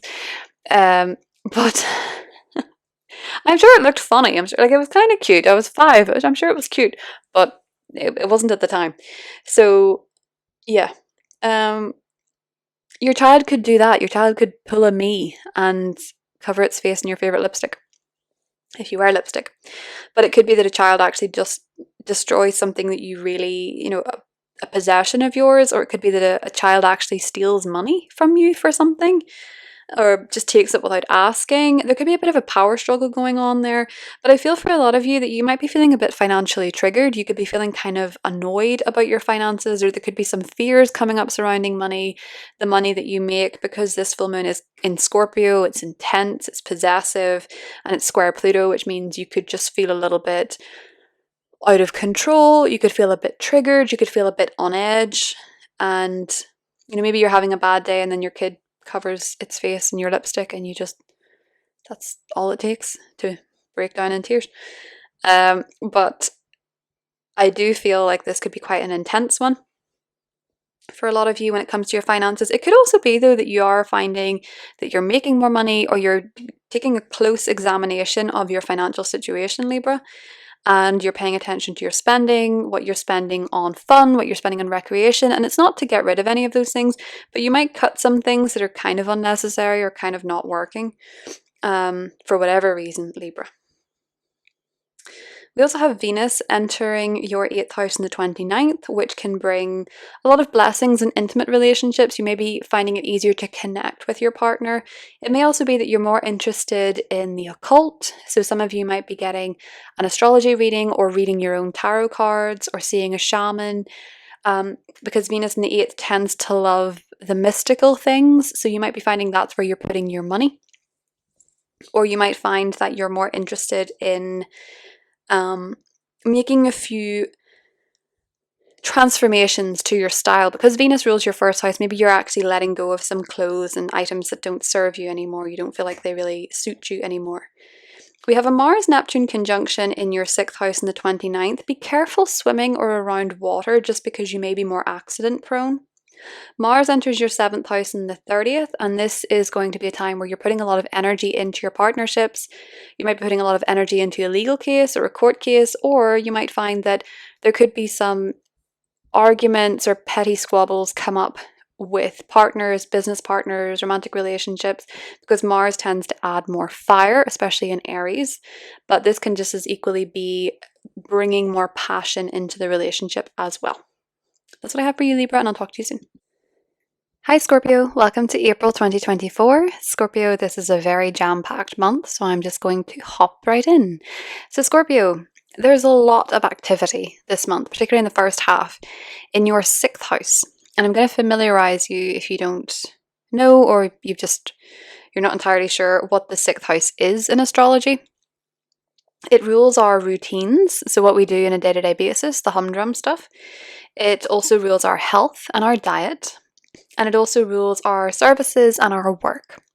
Now, there's a lot of activity happening there. One of the things is that Mercury is retrograde in that sector from the 1st to the 25th. So Mercury retrograde, of course, is a period of reassessment and rethinking.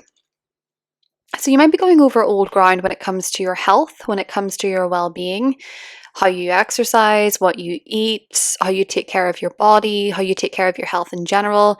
This can be quite a healing time with Chiron being in the mix, because it means that you might be reviewing different practices and maybe going back to things you used to do that were actually quite healing for you. And you might also be rethinking some insecurities that you have surrounding perhaps health matters, dietary matters. So maybe say, for example, some of you felt you didn't want to go to the gym until you were a certain weight or something like that. You know, people have different limiting beliefs and the gym can be a scary place. So I'm just using it as an example. It doesn't have to be that.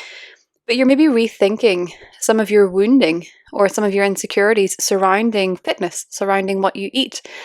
Some of you may actually be thinking about your habits and sort of starting to realize, oh, maybe I actually have a bit of an issue here. You know, you might notice where you felt like you were the picture of health, but you've actually noticed that some of the things you're doing are actually kind of detrimental to your well-being. You know, you're kind of reviewing these different areas. You also may be reviewing your work and the services that you provide. Maybe you have been holding back on providing a particular service or doing a particular role or applying for a particular job because you didn't feel ready, you didn't feel worthy. And you're maybe rethinking how you do provide a service or how you how you work or where you work or the kind of work that you put yourself forward for. These are all areas for review, and there's some wounding there with the connection to Chiron, and there's the potential to send some love in that direction with Venus. So practicing self-love when it comes to your health and your well-being, and going over any old wounding or old, Chiron is typically, it's about the wounding that we can't heal, but we can actually use to our advantage.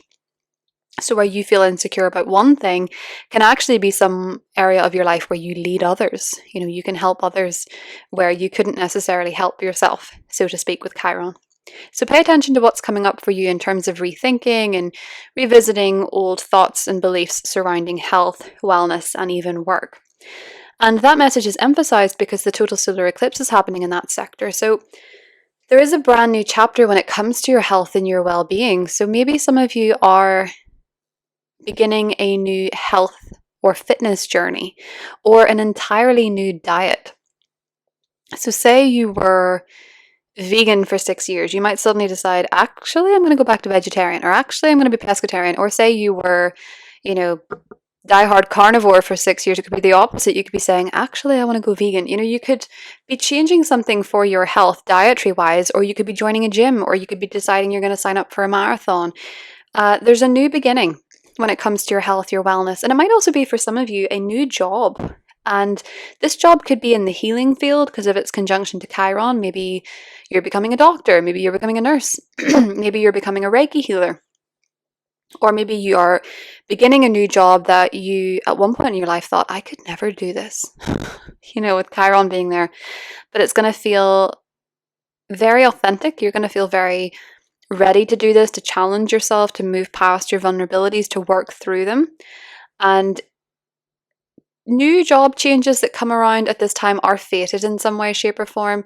You could find with the conjunction to Chiron and the fact that it's ruled by Mars and Pisces that it could absolutely be a job in health. It could be a job when it comes to healing in any form, particularly with Pisces, maybe something spiritual or even pharmaceutical, with Pisces being in the mix here. But a lot of you could be starting a new job in April. And if you are, it's fated because of the connection to the North Node and because it is an eclipse. And fated doesn't mean that it has to change your life in the most obvious way, but it certainly may have a butterfly effect that is leading you down new pathways or teaching you something new about yourself. Scorpio. Mars conjunct Saturn in your 5th house on the 10th, and as I said, Mars is ruling this eclipse. You may be bringing your creativity and your fun towards this, although Saturn in the 5th house, I know that doesn't necessarily sound so fun, but you may have creative talents, or you may have the ability to be creative with this new beginning in your health or your work.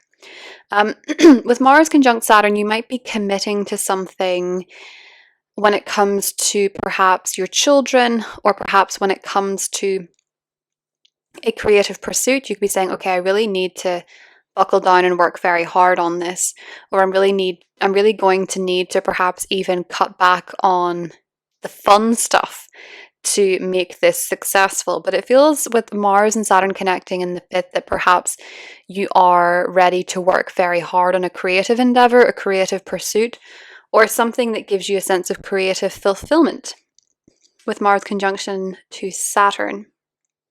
Venus also enters your 6th house on the 5th, which means there can be really positive relationships at work. So getting on very well with your co-workers, getting on very well with your employees. Obviously there's a Mercury retrograde, so bear in mind that some details may change later. You might learn things about people you didn't anticipate. You're not necessarily reading everything right. But Venus there does tend to bring a bit of a blessing when it comes to your work. And it might also be a nice time to get some new gym wear, or perhaps you might find yourself more likely to spend money on healthy food. You know, you're more likely to reach for that salad bowl in a cafe kind of thing with Venus in the 6th house because it's in Aries. You might find yourself more drawn to spending your money on nice food, healthy food, nutritious food, or active wear, or sports and wellness in general. Scorpio. We also have the Sun-Mercury conjunction in the 6th house and the 11th, so there could be some clarity or significant communication when it comes to the work that you're doing. This might be a day where you're signing up for a gym. This might be a day where you're starting a new job. This could be a day when you're getting a contract. Double check everything and be open to the fact that it might need to be reviewed later because Mercury is still retrograde. The Sun enters your relationship sector on the 19th, and on the 20th or the 21st, depending on where you are in the world, we have the Jupiter-Uranus conjunction in your 7th house. So this can bring some unexpected changes, opportunities. These can be positive. These can be times of growth when it comes to partnerships and relationships. So one-on-one relationships, romantic partnerships, business partnerships, legal matters, your marriage. There can be changes here with Uranus. There can be unexpected events. There can be surprises. But with Jupiter, there can be wisdom, there can be growth, and there can be a lot of opportunity. So single people might meet somebody out of the blue. You might find if you're married that there's something significant happening in your partner's life around this time as well. There's a full moon in your sign on the 23rd, and this one is a little bit triggering. It is square Pluto in your 4th house. So you may find yourself quite emotional at this time. You might find yourself quite triggered by other people, particularly family. Or for some of you, you could be having these realizations about how you feel about yourself and where that sources from. So some of you could be really thinking about your relationship to yourself, and you could be noticing some patterns that perhaps repeat from childhood or from, you know, your parents' relationship or their relationships with themselves. You could be noticing some psychological stuff with it being in your sign, but also the square to Pluto coming up around the full moon, Scorpio, and you might just be feeling more emotional and a bit more triggered by family or by your living situation. There could be some power struggles with family as well around that time, thanks to the Pluto square. But it's very important around this time to lean into shadow work, and you're a sign that's naturally good at that. So you might actually find this is a great time to personally transform, to let some emotions out, to heal, and to do some shadow work with the self, Scorpio. Venus enters your 7th house on the 29th, which is beautiful for relationships, particularly as Venus is going to meet Jupiter next month. in your 7th house. So you're going to be feeling very loved up in your relationship, or you're going to be finding it easier to meet somebody significant. Excuse me. Mars is conjunct Neptune in your 5th house on the 29th. This is the time when if you're going partying, Scorpio, and you drink, you might get really drunk. And just be very careful if you do. Mars and Neptune can cause accidents. So if you're partying, you might find that you are going a little too hard.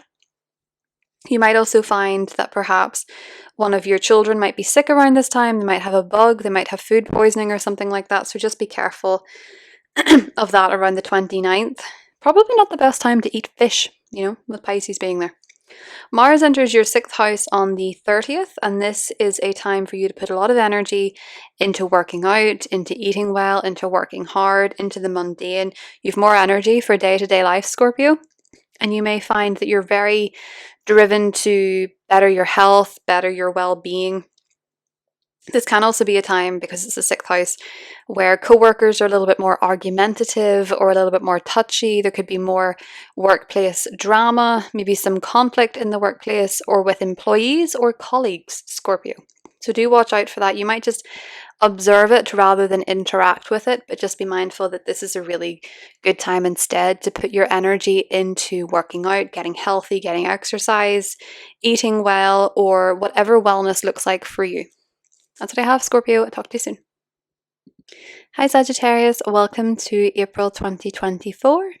So Sagittarius, this is a big month in the cosmos. So let's have a little look at what it means for you. Firstly, there's a lot of activity, and I mean a lot, happening in your 5th house. And if you're unfamiliar or you would just like to be reminded, the 5th house is all about creation. It's what we create and the results of our creativity. And creativity doesn't have to be painting a picture. It can be, but it can come out in many different ways. What you're creating in your own life, the life that you're creating. It can also be to do with children or pregnancies. And it can be to do with your dating life, your romantic life, lovers, that kind of thing. And it can also just be what you do for fun, really. So whether that is that you like horse riding, or whether that is that you like swimming, whatever it could be for you, Sagittarius, what you do for fun is coming under this house. So this month is very focused on those themes, and potentially through the lens of reconsideration, rethinking, reassessing, because we have Mercury retrograde in your 5th house from the 1st until the 25th. Now, Mercury retrograde is really not linked to hearing from exes. It has become that way in pop culture astrology, but in your case, it may actually be that you do hear from an ex because it's in your 5th house. Now, this doesn't mean that there has to be this massive declaration of love by any means. It can just be that you run into your ex when you're out doing your daily activities. It can be that you hear from an ex by them just liking your photo, or they send you a message. Aries can be very quick. It can also be very direct. So someone may actually have something to say to you from the past, but it does not have to be any of these things. It can be that you're reflecting on your romantic life. It can be that you're thinking about wounding you have surrounding love, with Chiron being there, so where you feel unworthy of romance. Maybe you feel you've never had a partner that buys you flowers and you'd really like flowers, and you're thinking you're just never going to have that, and you're challenging those thoughts now and thinking, why can't I have that? Why am I not worthy of romance, supposedly? Or it could be that perhaps there's some miscommunication coming up in your dating life or with your romantic partner. It can also be that there's some miscommunication coming up when it comes to a child in your life. Or it can be that perhaps you are reflecting and reviewing how you want to raise your children, or there's some issues that have been repeating with a child. It can also be that if you've been working on something creatively that has fallen by the wayside, you might actually pick it back up in April with Mercury retrograde. Venus also enters your 5th house on the 5th, and I love this. It's going to be there until the 29th. This is really nice for dating. It's really nice for more romance in your life. It's very nice for spending time with your kids. It's very nice for being creative. Venus tends to bless where it goes, so you may be finding yourself feeling that little bit more creative, enjoying romance more in your life, maybe going on more dates. And with Mercury retrograde, yes, absolutely, you could be going on a date with someone that you've known before, met before, anything like that. There is a Sun North Node conjunction in your 5th house on the 4th, and there is a total solar eclipse there on the 8th. All of these things, as Venus meets the North Node, Mercury doesn't quite meet the North Node, but it's very close with the solar eclipse. There's a lot of opportunities for new beginnings when it comes to romance, when it comes to children, pregnancies. If you're looking to get pregnant, this could very well be the month, especially with that solar eclipse in Aries in your 5th house. And it is conjunct Chiron, so you may be dealing with, if you are having a child, whether you've just given birth, whether you are getting pregnant, it can sometimes bring about some wounding and insecurity surrounding those matters. So just know that with Chiron, a lot of the time, the insecurities and the wounding that we have, it's actually to get us to help other people who are experiencing similar feelings. So you might find that if you have had a painful experience with perhaps postpartum depression, you may find that you become an expert in the subject and you help other women that go through it. Or you may find if you've had trouble with a child in your life or a baby in your life before, you're going to use that to help other children. For example, it's just an example, it doesn't have to be how it plays out, but it's a way that Chiron works. You know, the wounding and insecurities we have, the vulnerabilities that we have can sometimes be our greatest skill in helping other people. So this solar eclipse could absolutely bring a pregnancy. It could bring a key development with a child that you already have. It can also bring about a new romantic interest or a new passion, a new hobby, something that you love to do, something you feel very passionate about, Sagittarius. We do have a Mars-Saturn conjunction in your 4th house, so there may be something you're committing to in the household, at home, or it may be that you're feeling a little bit aggravated or annoyed with the pace of a property matter or even a family member, or there could be a bit of a disagreement on a commitment with a family member. We also have the Jupiter-Uranus conjunction happening in Taurus, and this is happening in your 6th house. And I don't mean to laugh at this, but anytime something very significant comes up with Uranus, it can be quite hard to explain because it is so unpredictable. Uranus is a wild card in astrology. It is very unpredictable, very surprising, has the ability to be totally shocking, totally novel. It can sometimes bring up things we can't explain because they haven't been invented yet. You know, it doesn't seem to be within the realm of possibility. It expands beyond the mind, basically.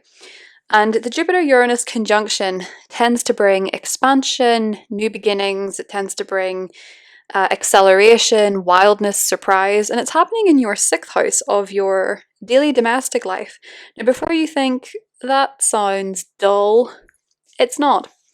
This can actually be a very exciting new job for some of you, or exciting developments in the workplace, big opportunities in the workplace. It can also be a lot of changes and expansion when it comes to your well-being and your health. So you might be making some significant changes there. Jupiter is your chart ruler. You might surprise everybody by going vegan. You might surprise everybody by deciding to grow all your own fruit and veg and go totally organic. You might also surprise people by, Sagittarius, maybe getting involved in something in your local neighborhood with Uranus. But I feel for a lot of you, this is going to change your daily life. So that is quite a big deal. It's going to change your daily life. It's going to change your habits. You may also find yourself bringing in a new service to work that you never thought you could possibly do because maybe you didn't know it existed. But there could be a new service to add to your work. It could be that there's exciting changes in the workplace as well. We have a full moon in Scorpio, Sagittarius, and this is where it gets kind of sleepy. So Scorpio is your 12th house. It's very behind the scenes. Around the 23rd, so maybe from like the 21st to the 25th, your dreams could be absolutely wild. They could be a little bit upsetting because this full moon is squaring Pluto in Aquarius. So it could be, Sagittarius, that maybe you have a nightmare because something happened in your neighborhood, or you had a nightmare about a neighbor, or you had a nightmare about a sibling, or you just had a dream and you're kind of thinking, oh gosh, was that a bad message? Was that a bad omen? You could be feeling a bit on edge about a dream that you had, or you could be finding your sleep is a bit disrupted because of things happening in your neighborhood. So say you work night shifts and then you come home and your neighbor is mowing the lawn for about 6 hours. Maybe it's a really big lawn, I don't know. But it could be that your neighbors are being very annoying to you when you're trying to sleep. You could also find that some repressed fears come up, some repressed emotions come up, or just things that you haven't had time to deal with come up surrounding maybe a sibling, surrounding maybe a neighbor, surrounding an extended family member. If you have some unresolved issues with them, or you have some unresolved issues with perhaps a trip that you took before, just some fears can come up for everyone around that full moon. But because yours is in the 12th house, you might find yourself more prone to having to work through some deep-seated stuff. Maybe some emotions come up that really, catch you off guard, and you feel a bit, there's also the room for paranoia of thinking here with Pluto being in the 3rd. So be wary of being overtly suspicious or overtly paranoid around the time of this full moon. Venus enters your 6th house on the 29th. This can be a nice time to get new gym clothes, new athletic wear, athleisure wear. This can be a nice time to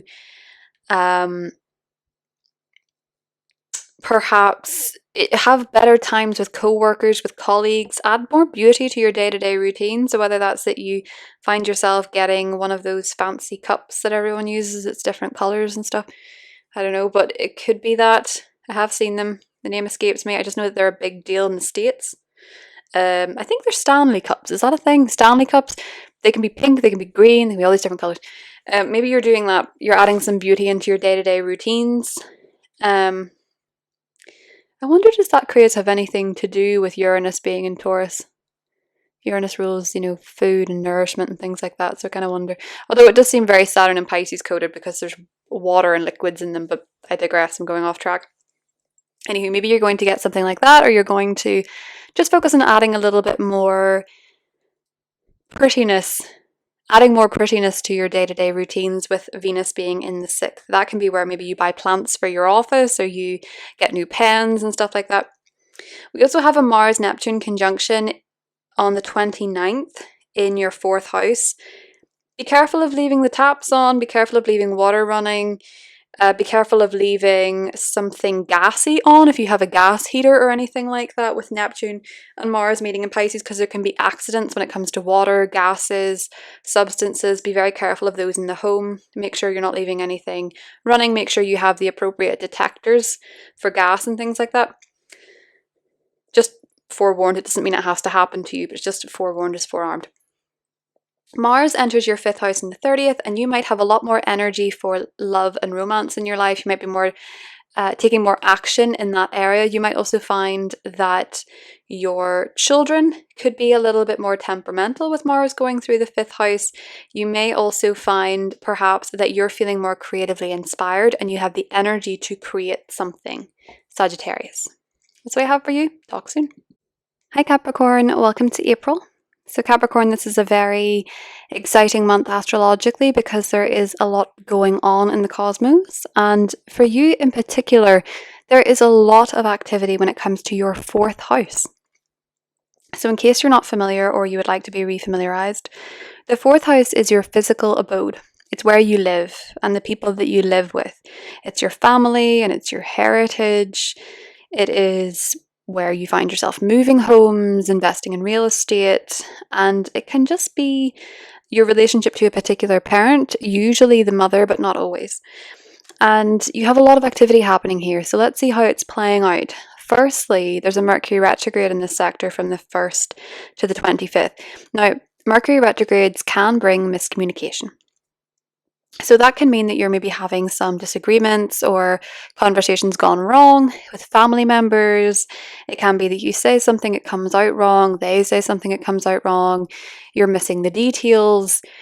There can be conversations that will come up again, that will be discussed again. But there's also the opportunity for some healing here, thanks to Chiron connecting with Mercury. Chiron actually connects with Mercury on the 15th, so a few days after the Cazimi, and you may find that there's some healing conversations and clarity with a family member if there has been a bit of back and forth or a bit of tension. You might get some news or some clarity on the matter. It can also be that perhaps if you're trying to move or you have moved, there's some back and forth when it comes to the documentation, when it comes to the details. It's not the best time to sign on the dotted line for any home matters or contracts. And if you have to, just know that they may be reviewed later, and it would be best to keep them as open as possible. So not making anything totally official. If you can postpone a little bit till after the retrograde, that would be great. But if you can't, as I said before, just be aware that the details, everything might not necessarily be on paper and as clear. So make sure that you're prepared and a bit flexible with making changes later. But this can also be that maybe you're rethinking your relationship to your home, your living situation. You're thinking, do I want to live here forever? Do I want to move? Do I need to make some changes? Should I be redecorating? Should I finally finish painting the ceiling to look like the Sistine Chapel? Whatever it is that you've been at that maybe you've not completed. So say you have been working on, or you were working on something home-wise, and then the weather, bad weather came in and you couldn't do it. This might be the time when you can pick it up again with Mercury retrograde. It might also be a time when you actually reconnect with family members you've not seen in a while. And this can be lovely because Mercury is connecting with Venus this month as well. Mercury and Venus actually connect on the 19th. So this can be a nice time to meet up with family that you've not seen in a while. We also have the total solar eclipse conjunct Chiron in your 4th house of home. So a lot of you might be finding, Capricorn, that there is a new beginning afoot when it comes to your living situation. So maybe some of you are moving. Maybe some of you are buying a house. Maybe some of you are making a drastic move. Maybe some of you are deciding to move to a new house in the same neighborhood. I say that because the ruler of this eclipse, Mars, is in your 3rd house of your local community. It can just be moving a short distance, moving upstate, moving somewhere else within the country. It can be that perhaps some of you are moving with a sibling, or a sibling's moving out, or a sibling's moving in, or your neighbors are changing, your neighborhood is changing. Something like that can be occurring for you, Capricorn. It can also be perhaps that there's a new addition to your family. So whether that is that maybe with Mars being in the 3rd, that a sibling is having a baby or has had a baby, that can be something that comes up. There can be a new addition to your family in general. And it can also be a time where you decide that it is time for you to heal something when it comes to your heritage, with Chiron being there. So you might find yourself more curious about your heritage, about your family, your history, your ancestry. With Chiron, that might be coming from a healing perspective. Some of you may want to dig into your lineage for health reasons. Maybe you're wanting to know if something is genetic, or if there is some sort of propensity toward a particular illness in your family line. Or it can be a physical illness, it could be a mental illness. It could also be that if you're quite spiritual in nature, you're maybe doing some sort of ancestral healing or healing towards the heritage. Some of you could be trying to heal a relationship with a family member. With Mercury retrograde, maybe you're connecting with someone you've lost touch with in your family as well. But it does seem to mark a new chapter when it comes to your living situation or your home situation, Capricorn. With Mars and Saturn conjunct in your 3rd house in the 10th, there could be some tension with a sibling, but it might also be that you want to commit to something in your local neighborhood or your community. Or perhaps you want to commit to communicating more assertively, is another way that this could come up for you as well, Capricorn. We have the Sun entering your 5th house in the 19th, and we also have Jupiter and Uranus forming their first conjunction in 14 years in your 5th house as well. So there's a lot of focus here on your 5th house. Now, the Jupiter-Uranus conjunction kind of makes me laugh to describe, because Uranus is such a wild card in astrology that this could really play out in so many different ways. It's typically very unpredictable, very surprising. For some of you, it could be a surprise pregnancy because this is happening in the 5th house. It could be a surprise from a child. It could also be suddenly falling in love. It could be suddenly discovering a creative hobby that makes you really happy. It could be a sudden realization as to what makes you happy, Capricorn. It could be perhaps that you were finding happiness kind of hard to figure out, and you get a bit of an epiphany on what that actually looks like. Jupiter brings expansion, it brings wisdom, it brings knowledge to your 5th house. It brings a lot of opportunity too. There's probably been a lot of opportunity for love and romance and fun times with Jupiter in your 5th house, depending on your overall chart. But with Uranus there, this can bring unpredictability and unexpected developments in this area too. You might find out that one of your children is exceptionally talented at something, maybe music, or maybe you find you have a talent that you hadn't discovered yet either. And it could be something, as I say, that really makes you very happy, Capricorn. Or you could be putting your art out there. You could be putting your talents out there for all to see with that Jupiter-Uranus conjunction as well. We have a full moon in Scorpio on the 23rd. And for you, Capricorn, that is your 11th house. And so this means that there may be something coming up with a friend or with a group or a team of people. So full moons tend to illuminate. They're very emotional. They're peak emotional experiences. And this is in your sector of friends. There could be a secret comes out that a friend is sharing with you. And it could also be that you learn something about a friend that you didn't know. It doesn't have to come from them. You could find out a secret about a team. You could find out a secret online. This is kind of giving detective work where you find out something that maybe you wouldn't have found out if you hadn't gone snooping on the internet. This could also be that perhaps you're realizing a goal, something that you've worked on for a long time, or a wish of yours. The thing about this one is that there's a square to Pluto that's making me think people around this time could be a bit suspicious, a bit paranoid, a bit jealous. You may encounter these themes with a friend or a team or a group. But with the square coming in from Pluto in your 2nd house, there could be jealousy surrounding money, surrounding material resources, surrounding your possessions. You could also find that maybe a friend borrows something without asking, or it could be that perhaps you're finding that there's a bit of a power struggle with someone who maybe wants what you have, maybe a friend wants what you have, and maybe they're feeling a bit threatened and you're feeling a bit threatened, and it brings up some feelings. But it could also just as easily, Capricorn, be a friend actually confiding in you something that they find quite hard to tell somebody. Mercury goes direct in your 4th house on the 25th, and communication issues with family starts to ease up. It's quite near the North Node. It isn't exact, it doesn't perfect, but you might just have this sort of intuitive knowing of the direction that you want to go and the information that you need to seek when it comes to family matters, home, property matters, heritage, that kind of thing. Venus enters your 5th house on the 29th, which is absolutely lovely. This means that it can bring a lot of opportunity for love, romance, fun, pleasure, joy. Great time to go out on dates, great time to try something creative. We do have a Mars-Neptune conjunction in your 3rd house on the 29th, so be careful of perhaps flooding in your neighborhood, or perhaps, roads being closed due to flooding or adverse weather conditions in your neighborhood.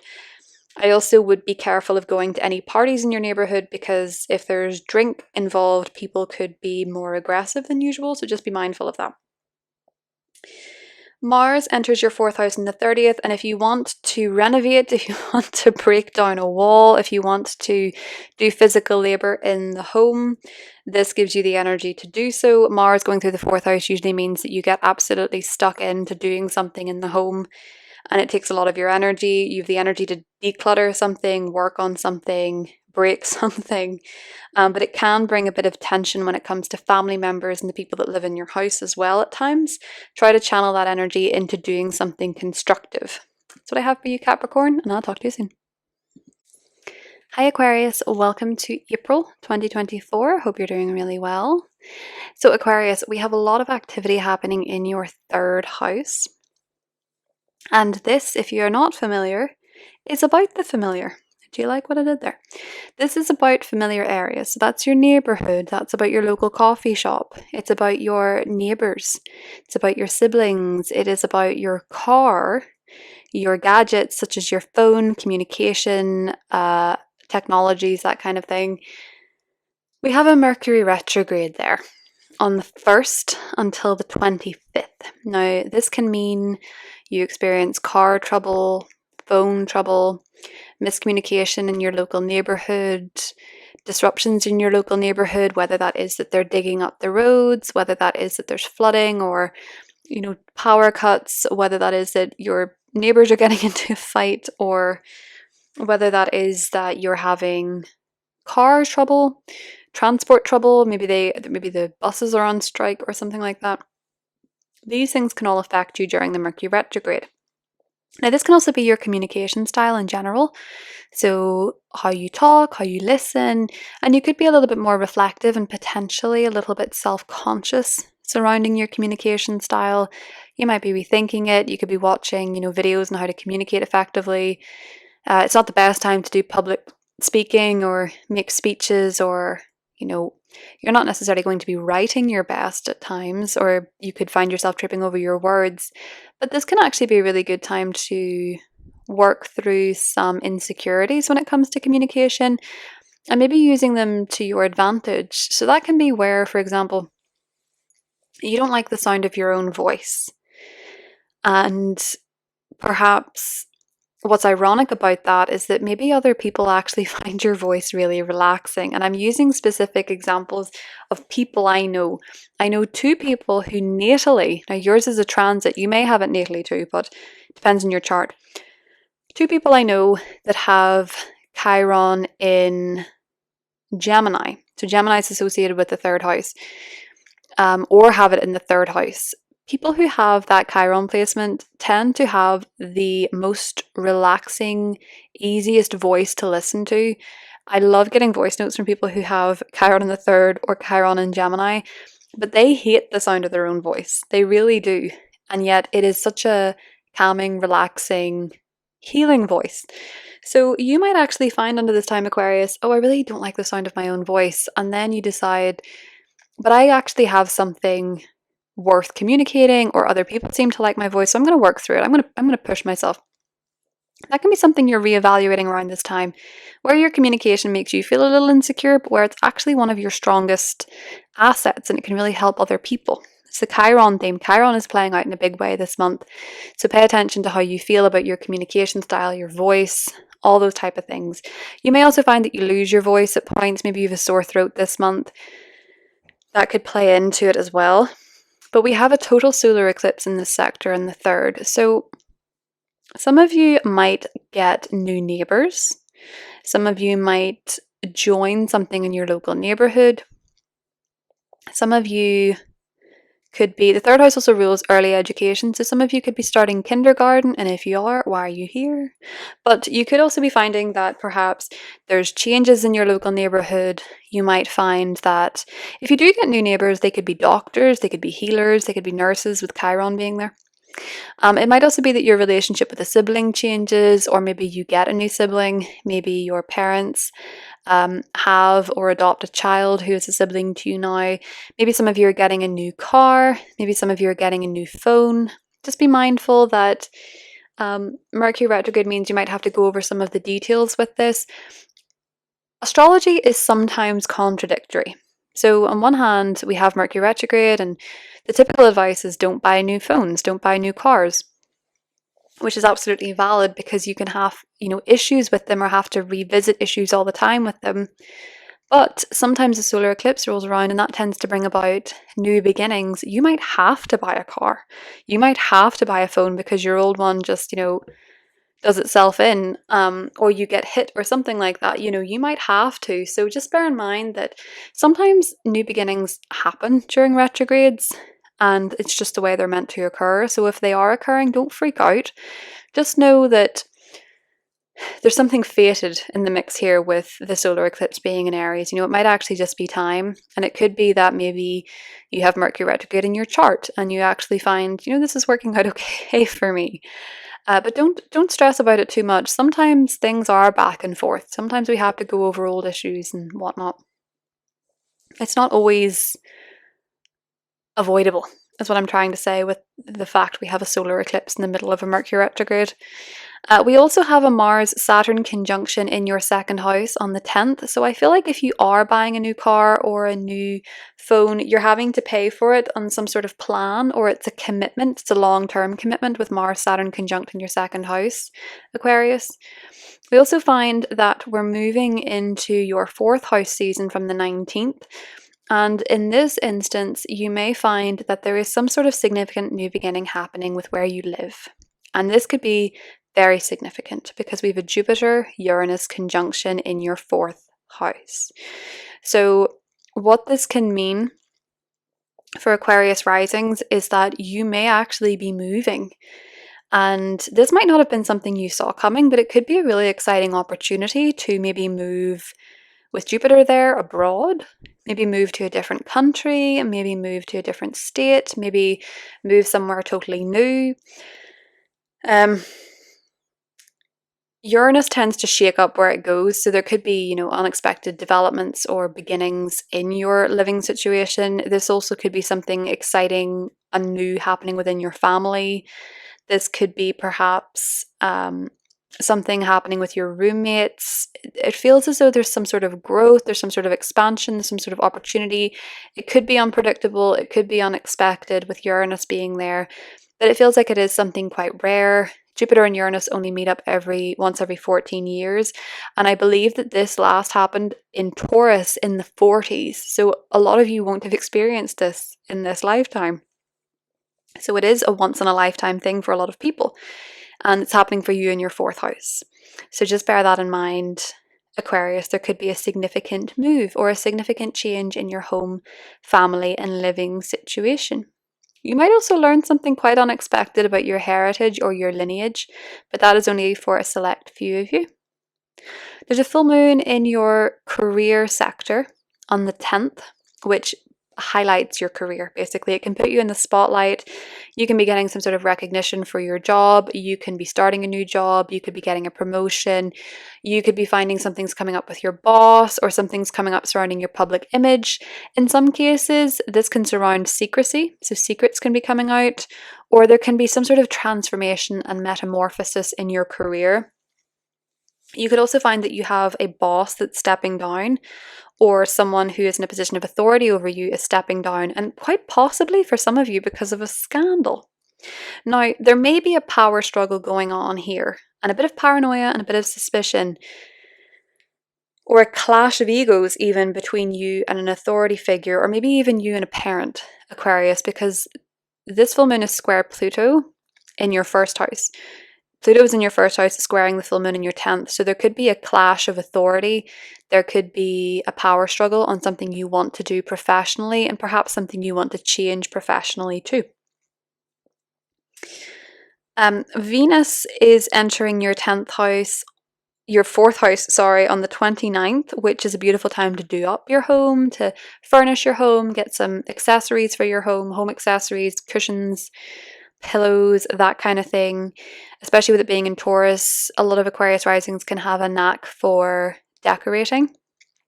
There's a Mars-Neptune conjunction in your second house on the 29th. If you're going out partying, or you're going out to some sort of event, be very careful of losing money or spending more money than you anticipated if you are drinking or you're on some sort of substance. I wouldn't recommend doing any of those things around this time. I also feel like be careful of jumping in the water if you have money on you, your phone on you, or something like that around this time. Mars enters your third house on the 30th, and you might find yourself getting more passionate when you're talking about something. You could also butt heads with a sibling. You could also find that you're more prone to road rage. Do you know what, Aquarius? This whole month in general, try to take it easy on the road. Don't speed, even if you're late, because you will be late, and you're just going to have to get used to that. Don't speed. Don't do anything reckless on the road. Don't react too strongly to other people on the road, because they could be very unpredictable and aggressive, more so than you anticipate. So just be careful of that, Aquarius. That is what I have for you. I hope you have a great month, and I'll talk to you soon. Hey Pisces, welcome to April. So Pisces, this is a very significant month for everybody, and let's talk about what it means for you. So Pisces, in the first half of the month, there's a huge emphasis on your second house. Now, just to familiarize you with it, the second house is to do with your personal resources. So that can be material. It can also be spiritual. It is what you claim as your own, so your personal property, the money that you make, the physical objects that you have, the talents that you have that nobody can take away from you, your self-esteem and your self-confidence, and also what you value, and also how security looks to you, both financially and emotionally. So the first thing that's happening there is that, well, not the first thing, we have the sun there until the 19th, but we have a Mercury retrograde there from the 1st to the 25th, but then will remain in shadow for the rest of the month. So really this energy is playing into May. But this can be a time where you start to reevaluate, reconsider, and reassess your spending, reassess what you're spending your money on, reassess what you're buying. You know, it's a good time to look through your bank statements, to check your bills, to notice your subscriptions. It can also be a time when there's some miscommunication or issues with online banking or financial statements. And it's also a time where you may pick up an old talent that you used to enjoy, but maybe you didn't feel good enough at it, and you're picking it up again and you're wanting to bring it forward, maybe in a way that helps other people. The Mercury retrograde is a time of reflection and reassessment, and with Chiron being there in Aries alongside Mercury, they do connect this month as well on the 15th. This is a time for you to really heal your mindset surrounding money and your value and your self-confidence. You know, you might be thinking, how did my family affect my relationship to money? How do my relationships affect my relationship to money? How do they affect my spending? You know, what am I spending on? What money am I spending on my family? What money am I spending on my partner? What money, what am I buying them? What gifts do I give them? That kind of thing. You're sort of rethinking these things, reassessing these things. And with Chiron in the mix, you may notice where you're doing things from a place of insecurity or wounding, and you're maybe thinking, I probably shouldn't do that anymore. Maybe I should look into that wound and see what it really is. You know, it's like when you feel you've upset your partner, do you buy them gifts to make them feel better? Or did your mother always buy nice things when you were sad, so now you buy nice things when you're sad? It's that kind of relationship to just, consider with this Mercury retrograde. Venus does enter that sector on the 5th until the 29th, though, so you may be more attractive to money and financial opportunities, but you may just as easily see a lot of things that you want to buy too, Pisces.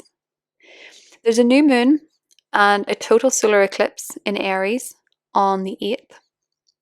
Because when there's a solar eclipse, there's always a new moon, and when there's a lunar eclipse, there's always a full moon.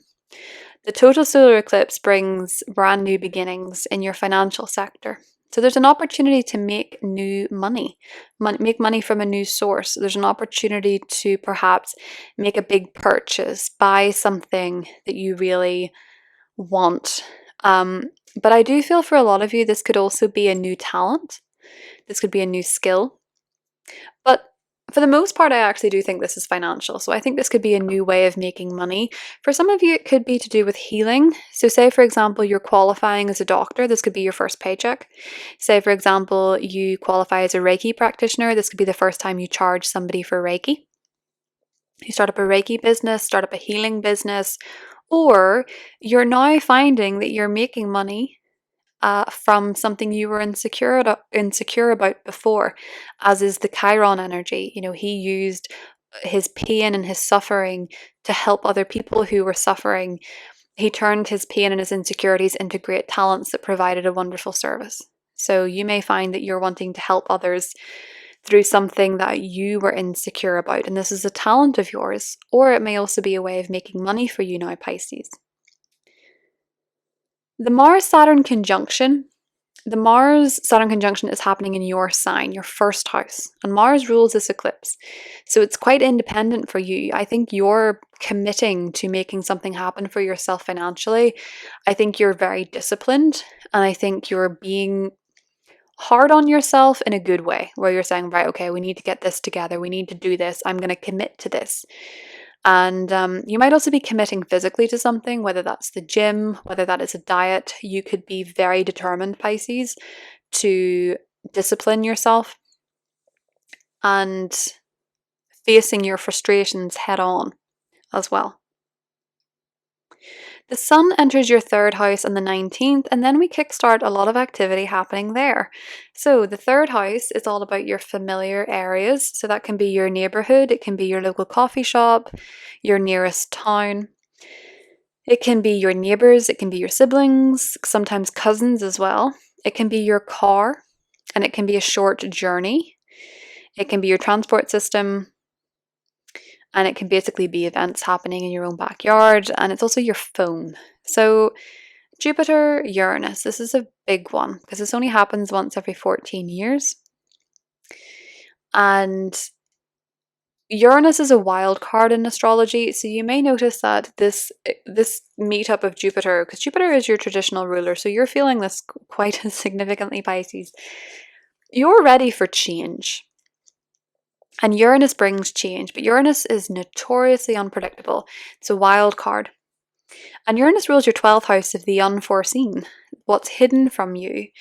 So you might actually get some clarity on something that you have been totally lost about, totally unsure about, something perhaps quite psychic or something intuitive. You could have clarity on that.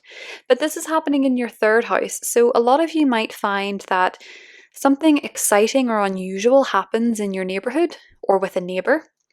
It might also be that perhaps there's some kind of breakthrough when it comes to a neighborhood issue or a sibling or a vehicle, or there's a very important conversation happening around this time. Jupiter tends to bring a lot of expansion, knowledge, and wisdom. And Uranus shakes things up. So this is what's happening in your third house. So pay attention to what's going on in your neighborhood, with your neighbors, with your siblings, with your car. Some of you may actually be getting a new car with this Jupiter-Uranus conjunction. There's a full moon in your 9th house on the 23rd, and it's squaring Pluto in your 12th. The full moon in your 9th, this could be highlighting matters surrounding travel. So maybe you're traveling around this time. Maybe you're deciding, do you know what? This is all a bit much for me. I'm going to take off to Japan or something like that. You're just feeling quite emotional and wanting to make change. And it may be that you're wanting to change your location. It might be that you're wanting to study something new. You're possibly also experiencing around this time a bit of a culture shock. So whether that is that you're traveling or you're relocating, you might find, oh my gosh, this is so unfamiliar to me, and you might feel a little bit uncertain, a little bit scared. Some of you might be taking a trip, or some of you might have matters coming up surrounding people who are from different places to you. So people from foreign countries. And for some of you, it can also be that this is surrounding people that are in your place of education or teachers or your education itself. The square to Pluto makes me feel that there could be some power struggles with these people. You might learn something about someone you go to uni with, or someone in your circle who's from a different country, or you might get a secret about this person. You might learn something about this person, or there could be a power struggle going on with someone in these environments or that fits these descriptions. It can also be that there's a bit of paranoia in that relationship too. It can be that if you're traveling, just be extra careful, just take extra care of yourself with the square to Pluto, because you might find that not everybody where you are has your best interests at heart, Pisces. So, or it may be that if you're in higher education, you might just be feeling a little bit, say for example, you're studying for an exam, you might be feeling really determined to pass it, so you pull an all-nighter and your sleep is disturbed with Pluto being there, so be wary of that.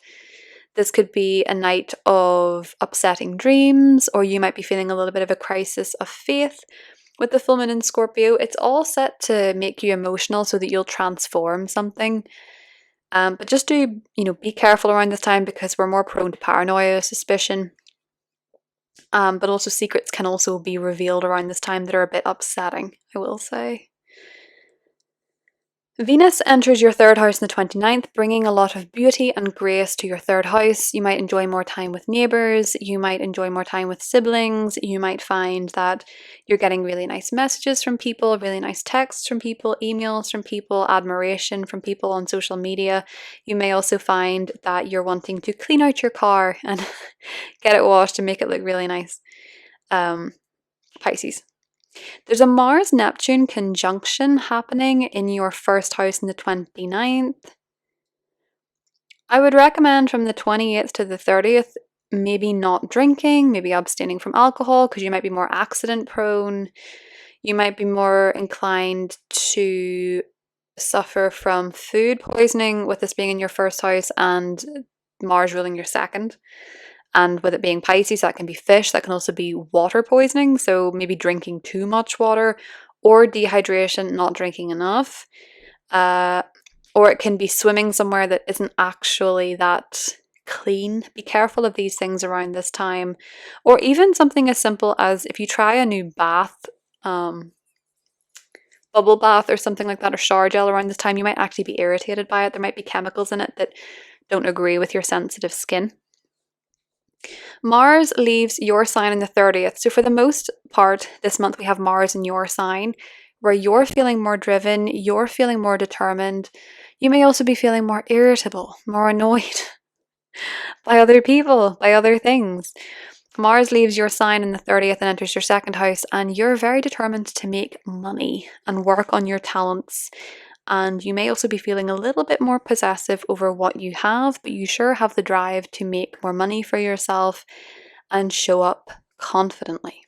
That's what I have for you, Pisces. Talk to you soon.